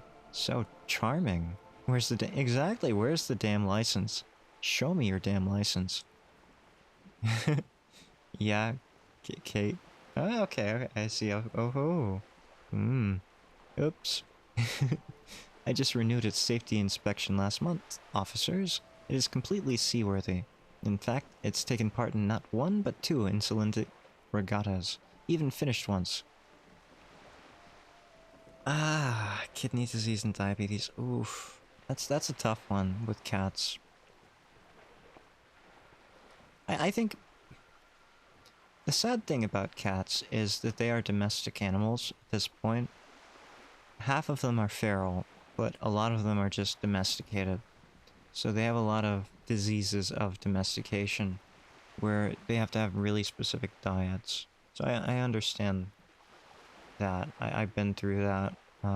My last cat, saddle thrombosis, So I was very lucky that that was her end. Instead of something like cancer or diabetes or kidney failure, I was very lucky that her passing was relatively quick. Diet management is very important, especially for cats. Dogs seem to be a little bit better, but I've never been a dog person, so yeah. There's your little PSA, out of character. Take your cats to see if they need special dietary restrictions or products. Yeah. Where was I? What happened the other time? Still need to see a license, ma'am. Actually, you don't. I'm pretty sure I do. I police. I police indeed. It is a little known fact among those who police that the Wayfarer Act specifically denies the RCM the authority to demand anyone's operator license. How is that a little known fact? More like the Anarchy Act in my opinion. So we can't pull over random civilians and demand their papers. Weak. Makes sense, I guess. So we can't pull over random civilians? Unless it's their passport? No. Do you want to ask for the lady's passport? Yeah. We don't know where she's from, Kim. You need to save face if you want her respect. Demand the passport. Yes, I'm going to need your passport, ma'am. Of course, she searches the pockets of her raincoat, producing a bundle of documents in a sealed plastic bag. Look at her passport. Maybe it's a forgery. We'll catch her on something, I'm sure. The woman is silent, smiling while the waves lap against the hull. In your hand, under the plastic, a light blue passport saying Republic of Vesper. The coat of arms has a lion and an ostrich, Sejong. Look at the photo page. The woman born in the year 3 in the commune of Revachol, but it's 51. Ooh, we shouldn't talk about that. Smiles at you, face adorned with frown lines and crow's feet. The photo is recent. The name reads Rejoice Leighton Messier. Oh, your name is Rejoice? Yes, but please don't call me that. Why? Joyce is much more efficient. You're one of those types, I see. She doesn't like it. Probably a bad memory. Mean girls at school or some ancient lover. Fair. If it's an ancient lover, everything appears to be in order. She nods and returns the plastic bag to her coat. Not a lot of people in boats, are there? Of course there are, she looks around. We're on an archipelago. How else are you supposed to get around? Wait. What do you mean archipelago? I mean, we're on Lake Kailu, are we not? She raises her brow. Kailu? I thought we were in Revachol. We are, and the city of Revachol is on the island of Lake Kailu. I don't know what that means, ma'am. What is an archipelago? Still, I haven't seen anyone else sail a boat around here. It's true, I haven't.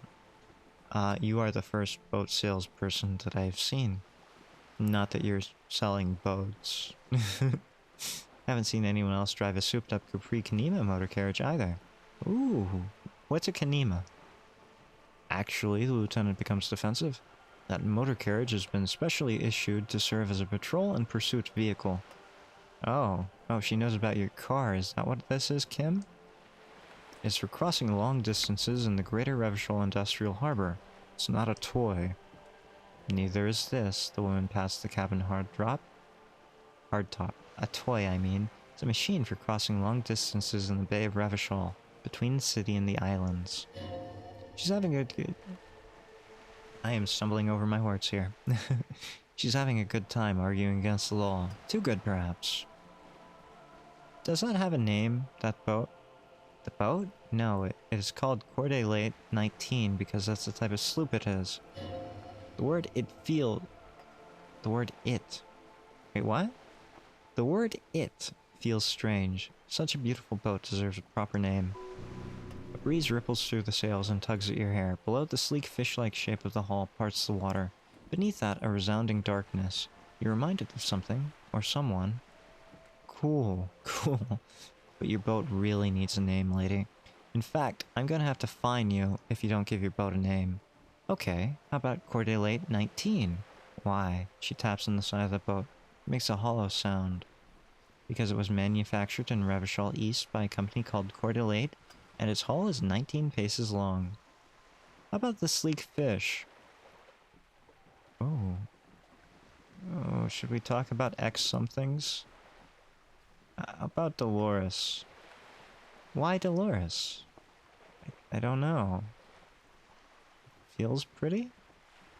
Well, it means nothing to me. I think I'll stick with the factory name, but thank you for the suggestion. Okay. How do you like it? My sloop? I like it a lot. Her lips curl into a wry smile. It's the eel's hips, baby.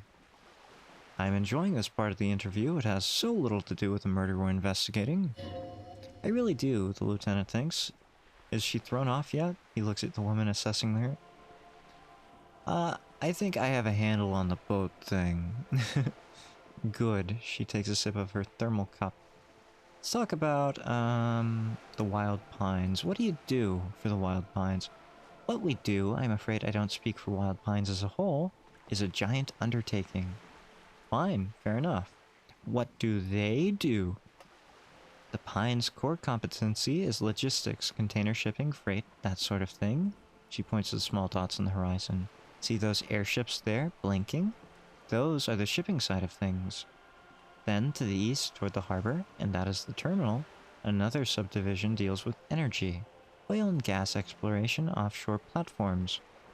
So you have a lot of money then. I'm not at liberty to discuss the company balance sheet, but I can tell you that last year the company booked more than 20 billion real in revenue. A billion? Tell me more about this billion. What exactly is the concept of a billion, Joyce? It's a number, officer. A big one. What's it made of? Candy? Dreams? Puppy dog tails? It's made of 1,000 millions. A million is made of 1,000 thousands. Wow. 20 billion is a large number, but the conglomerate employs 72,000 people. They all need to be paid. Then there are capital improvements, interest payments. A wave hits the sloop. She grasps the mainstay for balance. A conglomerate the size of the Wild Pines is like a shark. If it stops moving, it'll die. Then what becomes of those 72,000 families? It's a tremendous responsibility. But where does Wild Pine get all these billions? And more importantly, can I get some of those billions?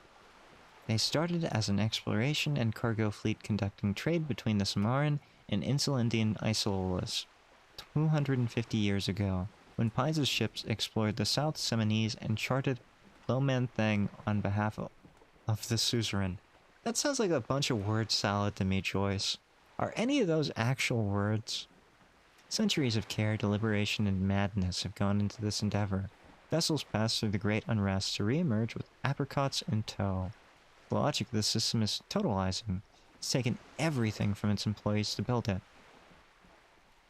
I see. That's all I needed to know about that, thank you. She nods. What can you tell me about this strike?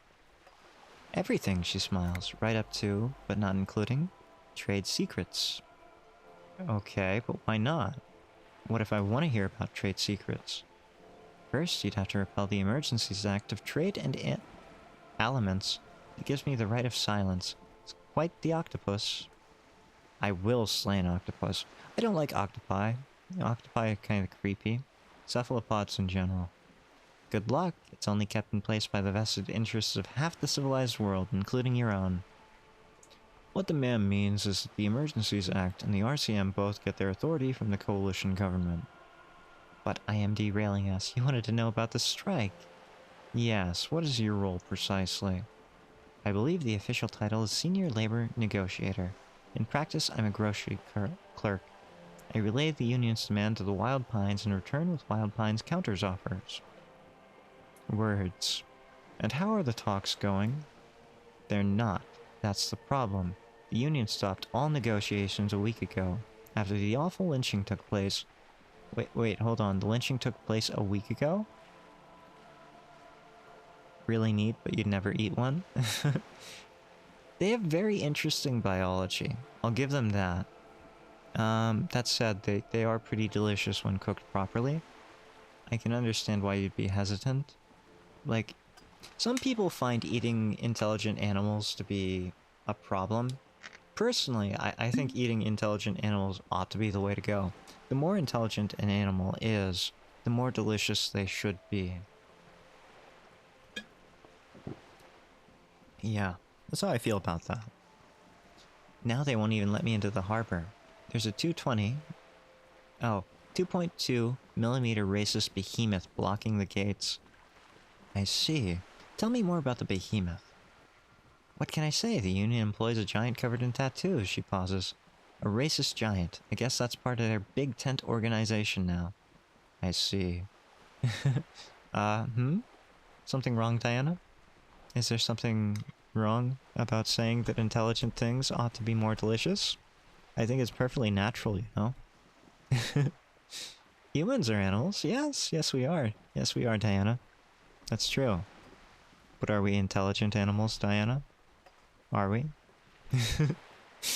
How are the talks going before the lynching? Let's say I was not making the kind of progress I'd hoped for when I first arrived. And when did you first arrive? I arrived 3 weeks ago, she thinks. Yes, in the middle of February, the bay was still partially frozen then. I prefer to do these things on site, like the RCM. But the strike began in December, he looks at his notes. I wasn't the original negotiator here. I took over after Mr. Gamont hit a wall with Mr. Clare, the union boss. Mr. Clare refused to speak with Gamont despite concessions he'd granted the union in prior negotiations. This isn't the first time the union has gone on strike? Heavens, no. There have been 2 prior strikes. Both times the union won significant concessions, including overtime pay and a medical plan. This time the demands are more, I guess you could say, aggressive. What happened to this Gamont? Mr. Clare told him to, how did he put it? She pauses to compose herself. Fuck off? Fuck off, midget. Ah. Okay. Here's a little warning. I am reading things, and they are not necessarily the words I would use. So please do not take that out of context. Gamont is short of stature, you see. Not cool. Exactly. Keep in mind, this is negotiator Mr. Clare has worked with before, and it was more than fair with him and the union. Sounds like usual aggressive posturing. What are their demands this time? There are leaflets everywhere and banners. What did they say again? Oh yes. Fuck off. Every worker a member of the board. I don't know what to think about that. Over-aggressive commie posturing? Seems like they have no idea about business. In its defense, another said demand democracy. Pretty tame stuff compared to every worker a member of the board. Yeah, most of them probably don't know what that means. Fortunately, they explained it. Every time the Wild Pines group makes a decision about anything, it needs the signature of each of the 2,200 workers in its Martinez terminal. That would be a deadlock. There's never going to be a case where that would work. Just so you understand, this is but one of 22 terminals owned by Wild Pines. Essentially, not only are they kings of the company, they are also kings of the 72,000 employees of Wild Pines Group. Pretty funny, I have to admit. Yeah, that's pretty funny, I have to admit. They are having a blast, but how can they afford it? After 4 months, my assumption was they would prefer a more practical solution. What are you going to do? I'm not sure. Naturally, I assumed that was just their opening position, a hard-nosed tactic with a side of mockery. There's been no follow-up, just the same nonsensical slogan repeated over and over again. And now people are getting lynched, I hear, behind the whirling in rags. I have no idea. I haven't looked at the body. I probably should have looked at the body first. But, you know, the shivering in my spine told me to come here first. A disastrous situation if ever there was one. Excuse me, the lieutenant looks up from his notes. From whom did you hear about this lynching? I first heard it from the boy at the gates. A reply comes quick. The one whose very name advertises his aversion to work. I think he said it was, call me mañana. This checks out. How do I know that? Whatever. Tell me about this union boss, Mr. Clare. Everett Clare is a man of the utmost integrity. If you can say one thing about him, it's that he always puts the interests of the workers first. See, I'm having this trouble where I don't know if things are sarcasm or not. Are you saying that tongue-in-cheek, ma'am? Really? Of course not. Everett is fantastically corrupt. I imagine he has a thick viscous goo where you and I have blood. If we are animals, then we can eat... well, yeah. You absolutely can eat humans. There's nothing stopping you from eating a human. You can literally go bite into a human right now. The consequences are pretty dire. Like, not just socially, but, you know, medically, physiologically, you could get, like, a prion disease or something. So you do have to worry about that. But nothing otherwise is physically preventing you from ingesting human flesh. Is he that bad? He is the most corrupt individual I have ever seen, and I deal with men like him for a living. If there's anyone more venal, more irredeemably nepotistic, than is his twin brother, Edgar. There are two of them? Yes, Edgar looks exactly like his brother except for the lazy eye. He also talks exactly like Everett does, and when one's term as foreman is up, the other takes over. Maybe don't eat the brain? Yeah, okay. What are the diseases that would come from the brain? Crepsfield Jacob, was it Berry? No. Guru? I can't remember the prion diseases of eating humans. Like, if you want a tip for the apocalypse, if you ever have to eat human flesh, don't do it. Wait for flies to lay eggs in human flesh, and then eat the maggots. Then you won't get the prion diseases. Don't fall for it. Don't fall for what? I'm giving you practical advice here. You know? This is practical advice for when the apocalypse hits. Like, the gloaming is going to happen, one way or another. We're in the end times here, Bunkum. You need to buy gold, and you need to learn how to raise maggots from human corpses. If you don't do either, like, I'm sorry, you're just not gonna make it. It's how they circumvent the term limits, you see? With a funny little switcheroo. While in office, they've embezzled God knows how much of the workers' dues. I see. Let's take this back to the strike. Of course, she takes a sip from the thermal cup. That's all I really needed to know. Let's change the topic. Yeah, exactly, yeah. I gave practical advice, right? When the apocalypse hits, you'll remember.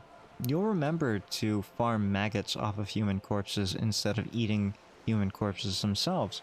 And you'll get an extra 5 years of life out of it. Remember to make maggot jerky, though. Never eat raw maggots.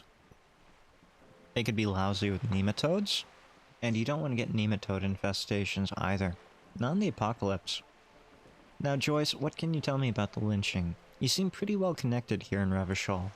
Like, you knew about my buddy that I didn't even know about, and his Kanema, which is apparently a motor carriage, before I even knew he had a motor carriage. So tell me about the lynching. Yeah, I can fish. Little known fact, I am definitely someone who has tried to be as self-sufficient as possible. Learning every little thing that I could, from long-term storage such as fermenting alcohol to make wines and beers, although I don't really like beer, so I avoid that one. To making pickles, sourdough breads, and foraging or fishing or hunting, although I don't really do much hunting. I don't like hunting. Hunting seems wrong to me, but I will fish and I will forage. So yeah, being a hobo fits right into my character. making maggot jerky definitely fits in too. I was just born 10 years too early, right? Like, the apocalypse is gonna happen 10 years from now, and I was just 10 years too early. I get it, you know? I get it. Bad timing. Happens. Sometimes people are ahead of their times.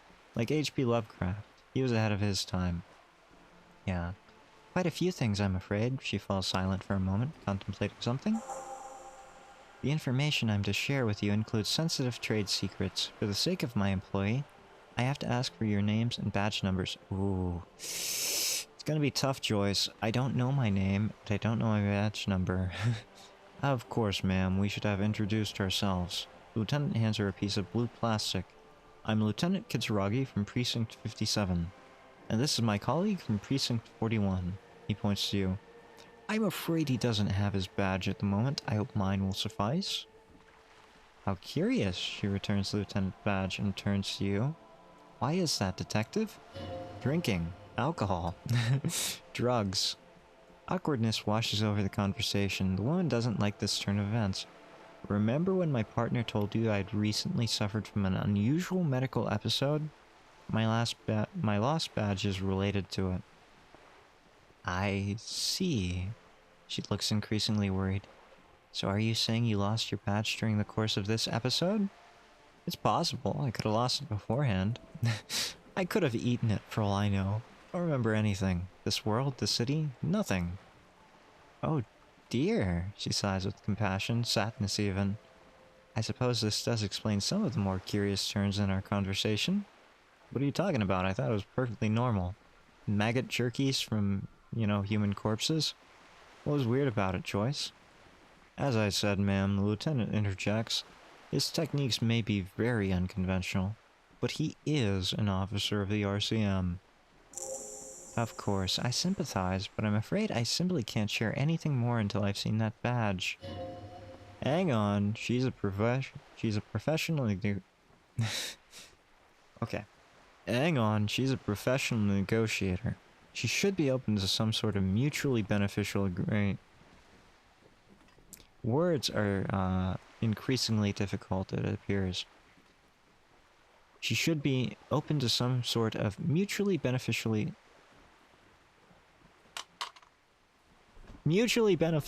arrangement. What kind of arrangement would that be? I mean, favors for favors. A dirty alliance of some sorts. How do I negotiate my way out of this? We failed on an 83. Well, that brings us back to the karma of, you know, succeeding on the 3% chance earlier. In the very start of our playthrough. And now we fail on an 83.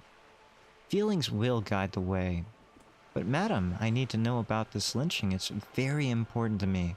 It's the case I'm solving. I'll start with maggots. Yes, I may have eaten too many maggots that had too many brains for meals. Probably why I'm not speaking so clearly, right? I assure you it is no small matter for me either. We all share the responsibility for disarming this situation. I hope you have a badge for me as soon as possible. You don't understand, it's not like a side case for me. This is my main thing. You have so much else. I have only this. Spread your hands. This is the entirety of my existence. She's silent. The wind flaps a sail above her. This boat, for example, and a home somewhere. I only have this case. Oh, ouch. I damaged my morale. Officer, the carbon fiber hull creaks. I don't remember anything, except this lynching. I didn't even remember that when I woke up today. There's only this coast and this lynching. You know, she puts her foot on the guard wire. I don't mean to sound cold, but if you want something, you have to give something back. More than just guilt. I think guilt's enough most of the time. You're doing it. Despite your own best efforts, you're still getting in somehow. I'll be frank with you. If I'm going to break protocol, I need to be able to justify it to my superiors. They're going to want to see something tangible. Like what? The Union is conducting drug trade out of the harbor. It's an open secret in Martinez. Surely it must not come as a complete surprise to the RCM either. Perhaps it's time to look into it?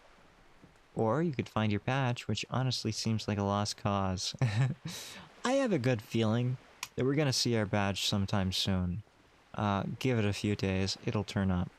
Detective, the lieutenant closes his notebook. A word in private before we continue. Yes, excuse me, Joyce. Just a moment, please. What did you want, Kim? What did you want? Is this private enough? Or are we far enough away? She could probably still hear us, you know? It's not going quite as I hoped it would, Detective. Lieutenant's voice is hushed. And how exactly did you hope it would go, Kim? Honestly, I was expecting you to use your unorthodox technique to keep her off balance. And you know, not volunteer us to be her henchmen. So we're henchmen now. This woman is running circles around us. She might have known about your misplaced badge all along. Or she's simply an adept improviser. Either way, we've played right into her hands.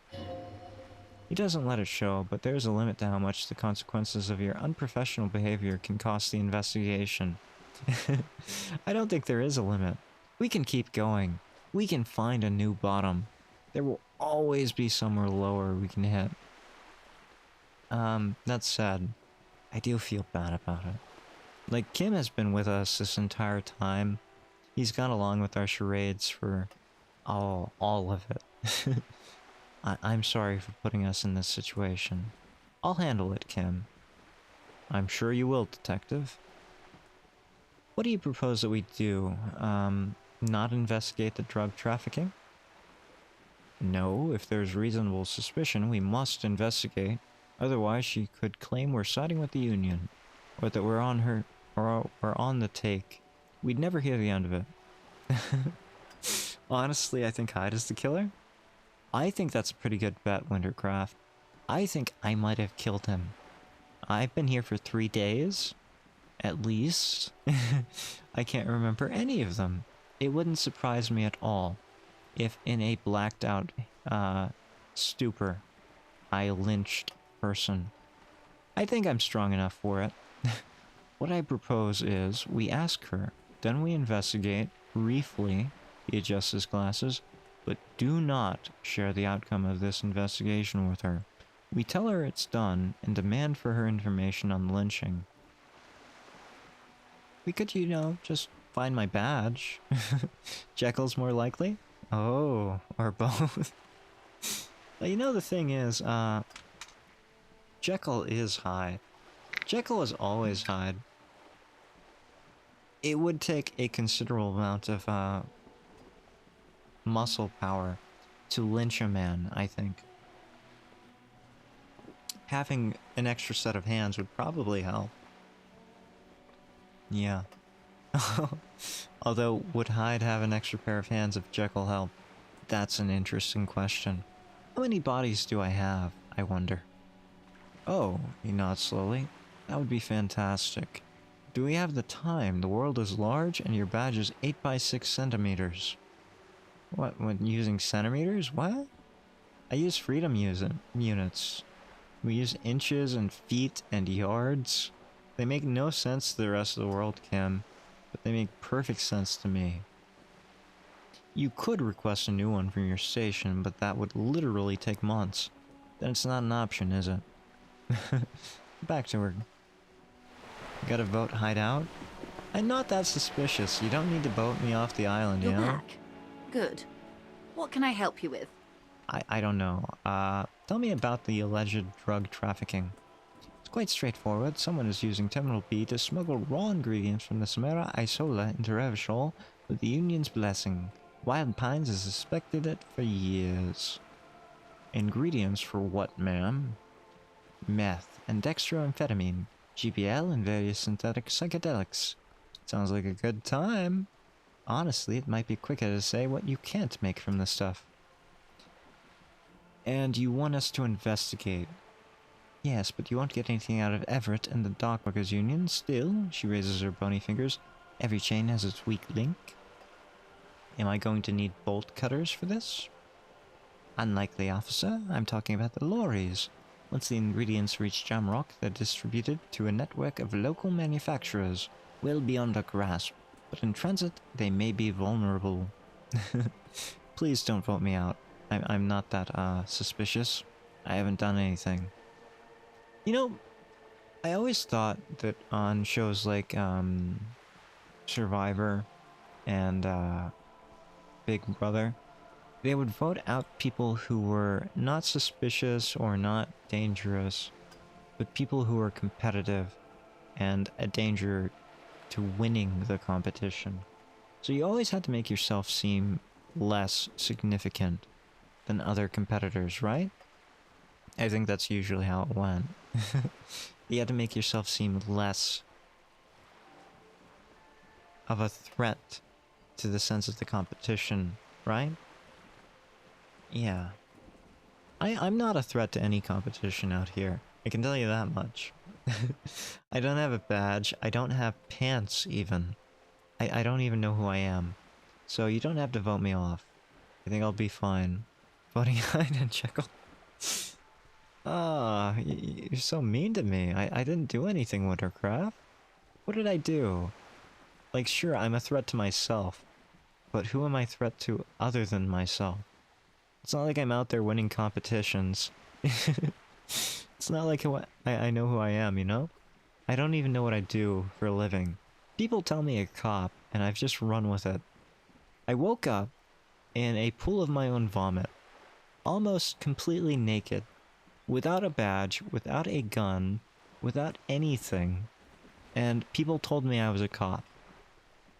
If someone told me I were a businessman, or a CEO of society, yes, society, you could be the killer. Yes, exactly. If someone told me I were a serial murderer, I would have probably rolled with it, you know? Like, I have no reason to believe that at this moment I am a cop. There is zero reason for that. I'll be explicit. If you find this driver, I will share company secrets with you. Like, who knows, you forgot that you could... Yes, that happens all the time. A fit of rage, and repressed memories would be perfect for an explanation of what happened here. I could have killed someone, and I just don't remember it. I think that's probably likely, Wintercraft. You'll be indebted to her, in a way, but one step ahead of the Union in another. Why didn't you come to the RCM earlier? We did on more than one occasion. Apparently there's some sort of inter-precinct disagreement about whose jurisdiction this area falls under. We know the company has launched its own probe into the Union's alleged involvement. We also know it's come up empty. It's not just the RCM. No one's been able to find any hard evidence. Why are you voting me out? What are you voting me out of anyway? Are you voting me out of my own stream? Maybe, I get it. But that'd be the only thing you could vote me out of. It's my stream. Well, she smiles and points toward the roundabout. Here's your chance, officers. It's not a coincidence that the lorries are stranded there like that, is it? No. We asked East Motor Track to raise the drawbridge. The road company is a partner of one of our subsidiaries, however. She pauses, looking to the sea. This is a limited time opportunity. Once the complaint has been processed by the trade company... Among Us? Yes. Very sus. Once the complaint has been processed by the trade committee, they'll have no choice but to lower the drawbridge, and the operation will continue. She looks north. Thousands of liters of raw ingredients will pour into the streets of Revachol. Not the east across the river, not the west. The vulnerable, the weary. Well, at least this solves one mystery. What is that, Lieutenant? I had to call East Motor Track and beg them to open the drawbridge for me. I'd wondered since I first drove in on my motor carriage. I am sorry for the inconvenience, Lieutenant Kitsuragi. We need them trapped there. This is a unique opportunity, I'm sure you understand. What proof do you even have that the Union is involved here? How do you think they're financing this strike? There are thousands of unpaid dock workers going strong for the 4th month straight. There was a shakedown of local businesses preceding this strike. Many were squeezed to bankruptcy to fund it. With all due respect to these desert cacti, the contents of a few cash registers cannot provide for 2,000 men. Local businesses... Technically it's 2,200, right? Local businesses can scarcely provide for themselves. So you think the strike is being funded with source ingredients for drugs? Precisely. Smuggled out of the very gate at night, most likely. Then loaded onto lorries and driven to Jamrock. Simply need to find one driver who will open up to you. Sounds like she tried looking into it herself, but she's clearly not the type your typical lorryman would confide in. I see. Okay, I've made up my mind. We will proceed. Yes? We'll take the case. Excellent. She takes a long sip of tea. According to my reports, there are at least 3 lorry drivers lingering near the roundabout. Hopefully one of them will know something. Odds are they won't, but we'll look anyway. It may come to nothing, or it may just blow the case wide open. I can keep the drawbridge up for a few more days at least. Should have the time you need. In the meantime, let me know if there's any other way I may be of assistance. She takes another long sip from her seemingly bottomless thermal cup. That's true. Like she's been doing nothing but sipping from this cup. I think she might not actually be drinking anything. Tell you what, you seem rich. Can I have some money? Is what you want to say. But it isn't that easy, is it? What? Why not? Look at that lady. Take a gander. Squint your eyes, bub. What lustrous hair? Infinity tea. I think that would just be infinity. Get it? Infinity? Ah. A well-kempt, yet tastefully short bob of dark hair. Despite the first tints of grey, she's elected to keep it au natural, shaped into a permanent wave, late 40s style. While dull orange pearls hang from her earlobes, red from cold. Her light green eyes scan you, full of knowledge and worry. Wealth and all its possibilities. Yeah, so? Man, that was better. It's an old one. It's an old joke, Wintercraft. Don't make it seem like anything I had. Yeah. Infinity. That reminds me of a joke by... It was a comedian. Was it The Amazing Jonathan? You have 6 teacups, you take one away. How many do you have left? The joke stems from the pronunciation of 6T versus 6T. Like 60 versus 6T, 6TEA. Yes. And you can always just swap back and forth. No, it was a better joke? I don't know if it was a better joke. Like, The Amazing Jonathan had a much better take on it. Yeah. Now look at you. You, misery-clad simian. Barely able to tie your own laces. Your armpits are lakes. A scythe of booze precedes you. How do you know I'm sweating? Like, how did you know that? You can't see me. Your hair sticks to your forehead and your underwear feel uncomfortable. This is too close to home, Inland Empire. Please stop sharing my secrets with the chat. You're poor. Poor as balls. Can't ask this person for money. You're too... I'm not ashamed. A goddamn working man. I'm not ashamed to shake this leech for some dough. You think your little communism protects you from this feeling? No. The more demeaning it is to grovel at our feet. Oh god, the lieutenant is here too. Do not dishonor the force. The smell. Yeah, I know. As I was saying, her voice breaks the silence and suddenly you're back again. Nearby, a seagull pecks at a piece of garbage. If there's any way I may be of assistance, please don't hesitate to ask. Yeah, I actually do want to have some money. Can I have some money? Voila! You're doing it. Really put your back into it. Yell it from the tops of your lungs. You seem rich. Can I have some money? Why, yes, I am rich. How much money do you need? Hopefully not too much. I couldn't bring all of it with me. She's surprisingly nonchalant about this. Could it be that she somehow knows more about your predicament than she's letting on? Tell you what, give me about 70 real. That's a reasonable sum. Not too small, not fantastically large. She reaches into her raincoat and pulls out a zip bag. In it you see paper notes arranged like black gills.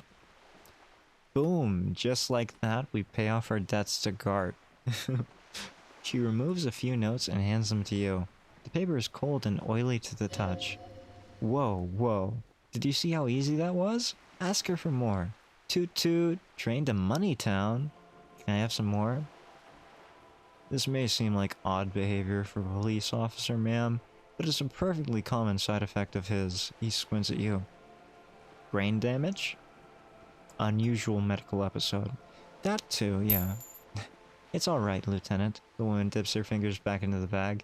I really did bring as little cash with me as possible to avoid attention. So here you are. The last bit of filthy lucre I can share. 71 real, baby. 71 real. So, she returns the zip bag to her jacket. I hope it didn't just bribe you, officer. It wouldn't matter if you did. It may not be technically illegal under the Emergency Act, but still. Damn, I wish it was this easy to get money in real life. It is that easy. You just have to ask, Diana. You just have to ask the right people in the right way when you have authority and you can help them. That's the problem here, right? Like, clearly we are being bribed to investigate this drug trade that she once investigated. You bribed me, alright. I'm your little peon now. It's true, I am. You're right, ma'am, that donations are permitted under the Emergency Act, unseemly as it may be, as long as they're properly logged with the precinct. Which he most certainly will do. She bows and then raises a single eyebrow in your direction. Now how else can I help the RCM today, besides supplementing its salaries? Melting. Oh, okay, Diana. I know, it's tough. But all you have to do is find someone who you have authority over. And then when you have authority over them, you have to give them a trade of services. It's pure capitalism, right? Like, you have a service that they want. Supply, demand. And all you gotta do is supply for that demand. Who cares if it's a bribe, right? Authority works that way. Now, you seem smart. I need someone to give me a lowdown on this reality thing we're in. This reality? She pulls her hood closer around her neck. Yeah, this reality. Just give me the lowdown. Can I have some money? You don't have any authority over me, Diana. I am sorry. Give it a little bit more time. Maybe you'll develop some authority. Maybe it'll grow naturally, right? I think authority just naturally grows out of people if they have charisma. You do have charisma, right, Diana? You don't know that? Oh, jeez. Are you one of my bosses? Could be. Maybe you're secretly a boss and you somehow found that I stream. That would be interesting. If that's the case, maybe I should be asking you for more money. How about it, boss? Want to pay me more? Yeah, I turned this around on you. Winky face. No, but please, a little context. We're not in such a hurry. Well, you know, it's related to that medical episode. I have trouble remembering even the most basic terms of reality. Ah, yes, the episode. Sounds like an acute case of encephalopathy. You're just making up words now, aren't you, Joyce? Now that I think of it, she puts down her thermal cup and looks at you. Yes, it would require an exchange of services, I guess. But if you are one of my bosses, then I'm already providing a service, aren't I?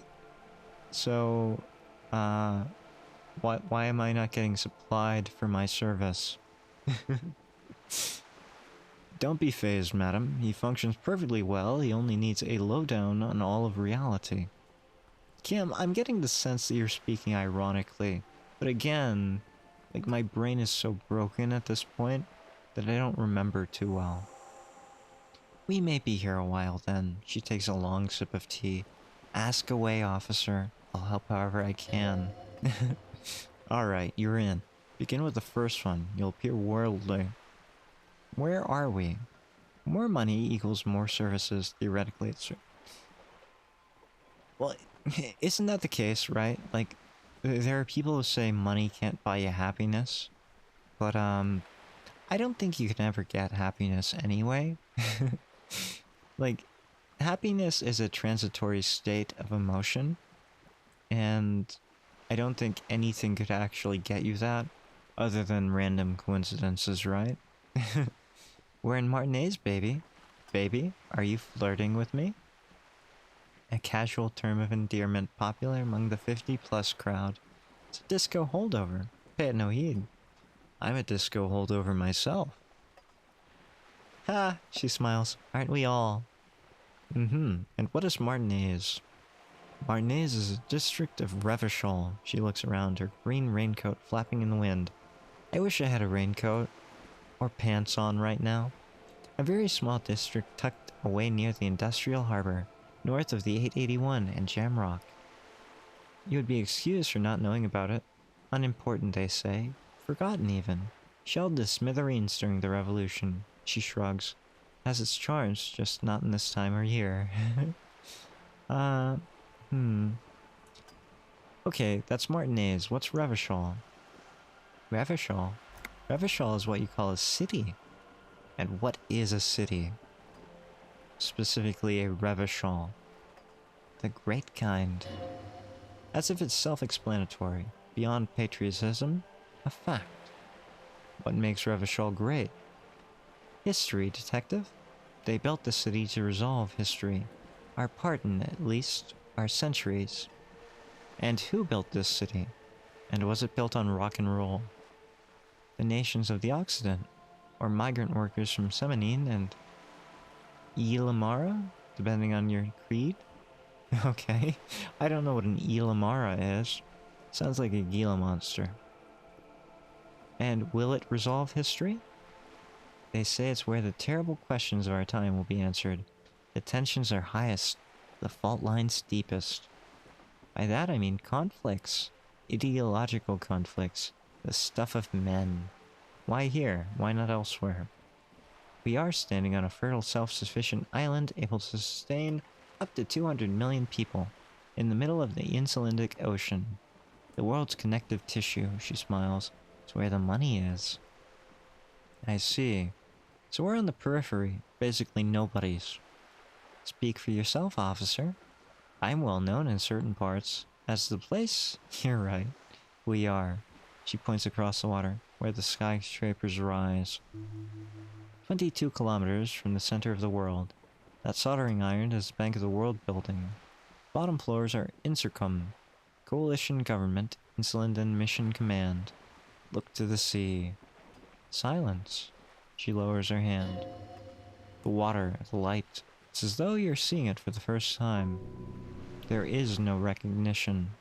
Only the immensity of the sea and the cold radiating from it. I don't know any of this. We are where we are. I have no truer answer to give, unfortunately. She watches you closely as you scan the horizon. This is one thought you need to complete. Where are you? Was there something else you wanted to know? I remember something about a lowdown. This has been informative, thank you, ma'am. I'm sure my memory-impaired partner has many more questions to ask. He turns to you, about even more fundamental aspects of reality. Might I suggest not asking them all right now? Ma'am Messier will be here later too, and tomorrow. Isn't that true, ma'am? Absolutely. My commitment here is long-term. You're right, Lieutenant. But I want to know everything right now. That is understandable, but perhaps it's better not to eat all your candy at once. What do you think I am, Kim? Do you think I'm some kind of child after trick-or-treating night and I'll get some kind of razor blade in my candy? I want to eat I want to eat it all right now. Every bit of candy. Every scrap. Including the wrappers, apparently, because that's something I do. Indeed, I'm always at your service. What is what? 6 kilometers southwest in the Valley of Dogs, Junior Officer Chad Tilbrook takes aim at a rabid black dog licking its wounds in the grass. Yes, he absolutely does. And he's your babysitter. Yes. It is kind of sad, right? Like, Kim is saddled with me. He doesn't have a choice. Kim has to work with me. No matter how ridiculous or pantsless I am, he has to work with me. To his left, his partner Emil Mullins whispers, "You heard what happened to Tequila Sunset in Martinez?" "Yeah, he lost his mind," Tilbrook answers, finger on the trigger. "Don't worry, Emil." He pulls on it slowly, slowly now. "You'll find it again." "We always do." "What am I?" "You? You are an officer of the RCM," she says energetically. "This abbreviation, what does it stand for?" "It stands for the Revachol Citizens Militia." "Good, okay. And what is the Revachol Citizens Militia?" "Nothing more, nor less than the de facto law enforcement body of post-revolutionary Revachol Detective." "Yes," Lieutenant steps in to make a gesture encompassing you both. "We are the Revachol Citizens Militia." "Are we?" "We are? And you said de facto." "Yes, that means not de jure.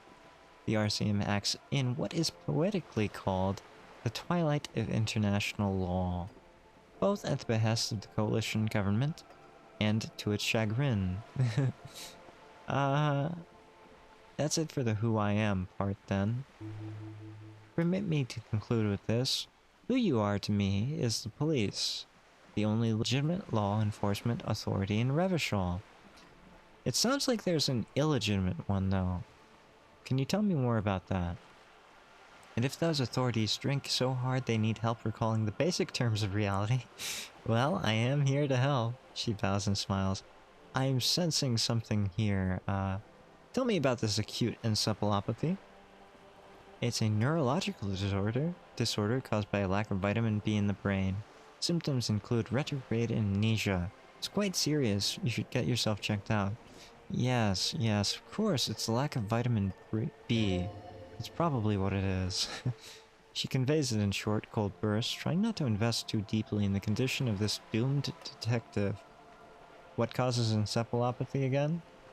Well, it's either bariatric surgery or long-term alcohol use. Definitely the surgery. That seems unlikely. How would you know? Maybe I have, like, an addiction to surgeries, right? What is all this, though? A bird? She tilts her head. A sphenicid? A flightless bird of the polar regions? Am I really that awkward? Of course you're not, my dear. I'm just terrible at guessing games. What's this place here? Ah, she spreads her arms almost wide.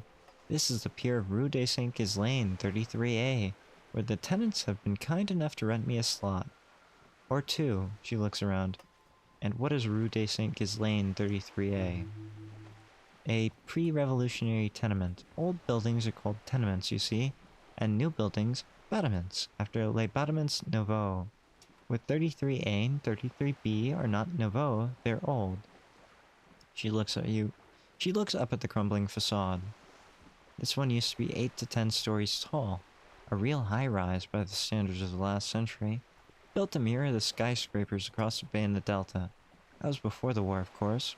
Who lived in them? Do I really care? Mostly the urban middle class, I believe. There was this once primo real estate, before the cannons lopped 4 or 5 stories off. Splat splat! From a dilapidated balcony, a young girl in odd clothes gives Joyce the evil eye, a red paintbrush held to her throat. Wonderful. Impossible? What is... A strange coldness comes over you as you look at the world. Waves sway the sloop slowly, that's all. It's on the tip of your tongue, a doubt of sorts, already in your head. Not fully formed yet. Have to wait and return to this later, once the Jamais vu. Thought is complete. That's all for now. Glad to have been of assistance. The little that I know. Anything else? Actually, I think that's it. That's all for now. Thank you. See you later, Joyce. Fantastic time talking about reality with you. I don't remember why we had to do that, but it seemed important, right? I think there's a thought in my head that I have to think about. Somewhere? Yes, this one. Let's internalize that thought. I'm sure that's fine. Now we can get back to the actual case, right, Kim? Like, I have no idea why we talked to that woman, but I figure it was important. I figure there was nothing more important in the game than being there at that exact moment when we did that. Yeah. And, this has gone on longer than my usual streams, hasn't it? But it's been a 1-year celebration, right? Look at this hole in the fence. Like, anything could have caused this. It's clearly not that I caused it with a car, right? Gart was just messing around with me, I'm sure. Who are you? Oh, jeez. Got this? The boy throwing rocks at the dead body can't be older than 12. Oh yeah, Nappa Gumpy Kuno! Who are you two? Hey kid, a word, police business? I am not getting into this right now. Not happening. Smells like spoiled meat and curdled dairy. A human being decomposes. What do you think, Kim? What do we have here? The corpse looks at you with bulging white eyes. The face around them does not look human. Swollen and ready to burst. His lips are fish-like and his tongue like a ball gag in his mouth. You seem to be holding your breath. Look down. A cargo belt twists his neck in an unnatural angle. The body below appears stiff, letting out an ungodly rot. The smell seeps in even through your clenched nostrils. God, what is this? Why is it so bad?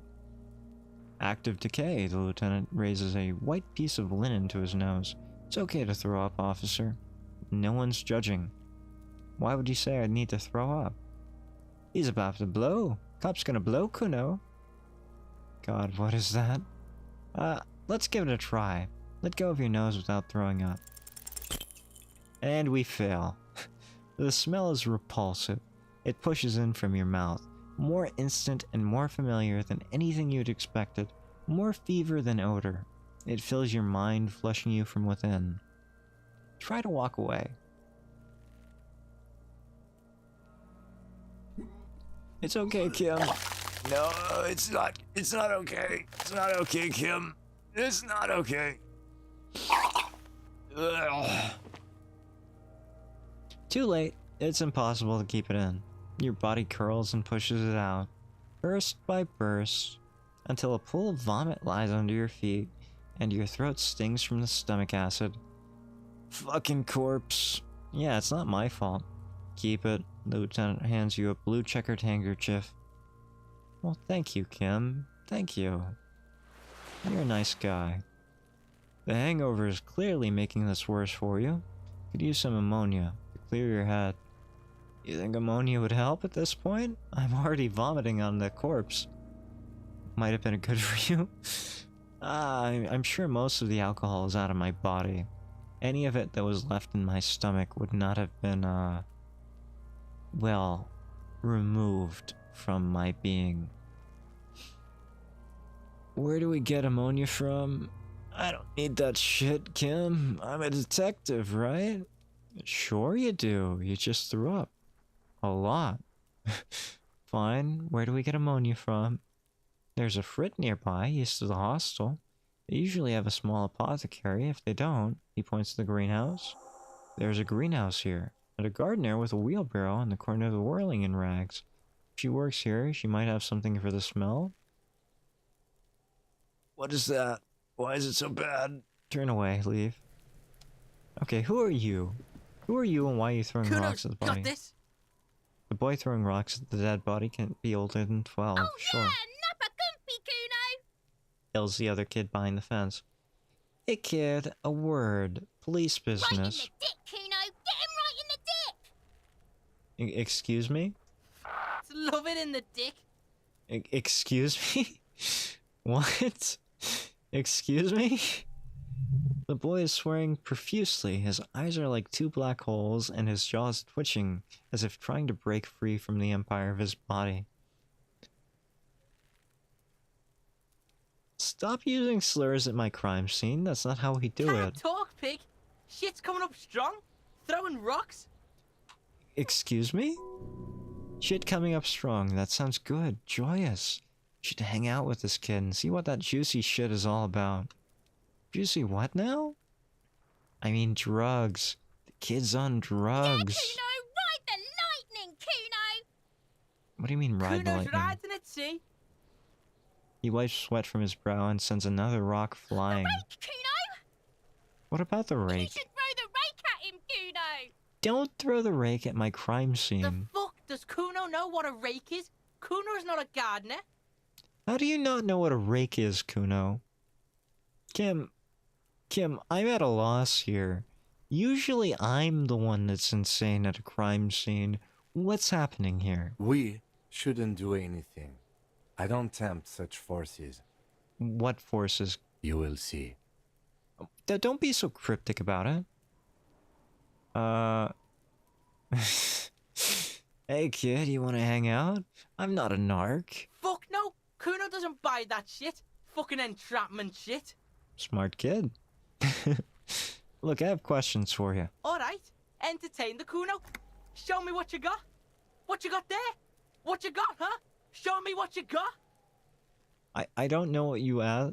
Like, what are you asking? What do you mean, what do I have? I have no pants. The body, what do you know about it? Shitload, pig. What's your question? Don't tell the pig shit, Kuno. Kim, help me out here. What do we want to know? If I ever want to waste my time, which I do not, I would ask them who he is, how he got there, and the usual. Right, the usual. Very helpful, Kim. You have no idea what the usual is. Exactly, right? Just ask whatever comes to your mind. Do you know who he was? Kuno's fuck gimp. He picks up a rock. Kuno uses the fuck gimp for target practice. Jesus. Definitely not my favorite child. Now tell me, Diana, what exactly about this child is not your favorite? Is it his little goatee? It's probably his little goatee, right? You don't like facial hair. I don't like facial hair. That's why I don't like this kid. Has nothing to do with him talking about fuck gimps. End of conversation. Very strong. You should be this stoic. Do you know how it got up there? Probably climbed. Kuno was busy down the road when that shit went down. So you didn't see it happening? You heard Kuno. Kuno wasn't even in Martinez. Kuno wasn't in Revachol. He puffed himself up. Kuno wasn't regional. I see. International Kuno. And where did you go then? I don't know. Some fucking... He looks around trying to come up with something. Mesk or, I don't know, some other place. Night City. Kuno was in fucking Night City. Where exactly is Night City? Kuno gives this info out on a need-to-know basis. And you don't need to know. He draws snot up his nose. Kuno didn't smoke the gimp, if that's what you meant. I imagine that means kill him. You didn't kill him. Have you seen anyone suspicious around? Just a couple of pigs sniffing around the dirt. Seems pretty fucking suspicious to Kuno. Yeah, you tell... Nah, not getting me again. Not getting me again. More on this later. You're testing Kuno's patience here. Get lost. I get it. About the crime scene, you kids often play in this yard? Right, pig. This is where Kuno plays with his little wooden choo-choo. Fuck do you want with it? Do you actually have a wooden train? Like, that might actually be endearing. If you're just a little child that likes to play with a wooden train. Maybe I would cut you some slack. I might have questions later, but for now, let's talk about something else. Yeah, whatever. Kuno doesn't give a shit. He spits over his shoulder and looks back up at you. I have to ask, like, who is Kuno? Kuno's Kuno Pig. The boy points to his chest with both thumbs. Kuno. Primal. Violent. Kuno sounds like something you'd call a rabid dog. Yeah, his eyes light up. Think about it. Think about that rabid Kuno shit. He seems glad someone understood what he was going for. But right as he's getting distracted, you hear a malevolent hiss from behind the fence. Watch out, Kuno, he's trying to fiddle you. He's gonna put his hands on you. The thing behind the fence starts squealing, shrill and violent like a fire alarm. I am not trying to fiddle a kid. Help, Pig's got Kuno. Help, rape. No, no, none of that, no. The sound gets louder as the child shouts at the windows overlooking the yard. Help, the boy joins in. He's got the Kuno. Help! I'm not doing anything. I'm just going to leave. Yeah, get out of here before Kuno beats the shit out of you. Yeah, that's right. Drag your fat ass out of here, fat boy, before Kuno fucks you. I have no idea what's going on here. Don't listen, just go. No. Volition, I have to listen now, if you're telling me not to. Bang, get fucked by the Kuno. You hear him say as you walk away. We alright? You wanna get fucked again, come back. I can't repeat that. I hope so, Wintercraft. I hope we can. Yeah. Yeah, I think that's about where we're gonna end it. I had a good time. Like, I don't usually stream video games like this. I usually mostly do Zatsudan content. But I had a really good time, you know? This was a longer stream than usual. It was, again, the 1 year anniversary stream. And I had a lot of fun. I hope you enjoyed it too. Something different from usual. Yeah, Breton. It was a great time. Or something like that. But we're gonna end it here.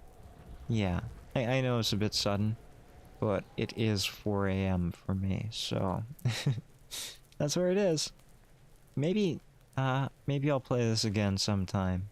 And, right? No, don't throw it. Kids these days. Anyway, I had a good time. I'll see you all again. I love you all. But for now... Oh, I'm on the wrong layer. How about that? I'm on the wrong layer. Figures. I'll see you all next time. For now, hide out. Thanks for showing up. Yep. See you all next time. Bye-bye. Love you. Love you, love you. Bye-bye.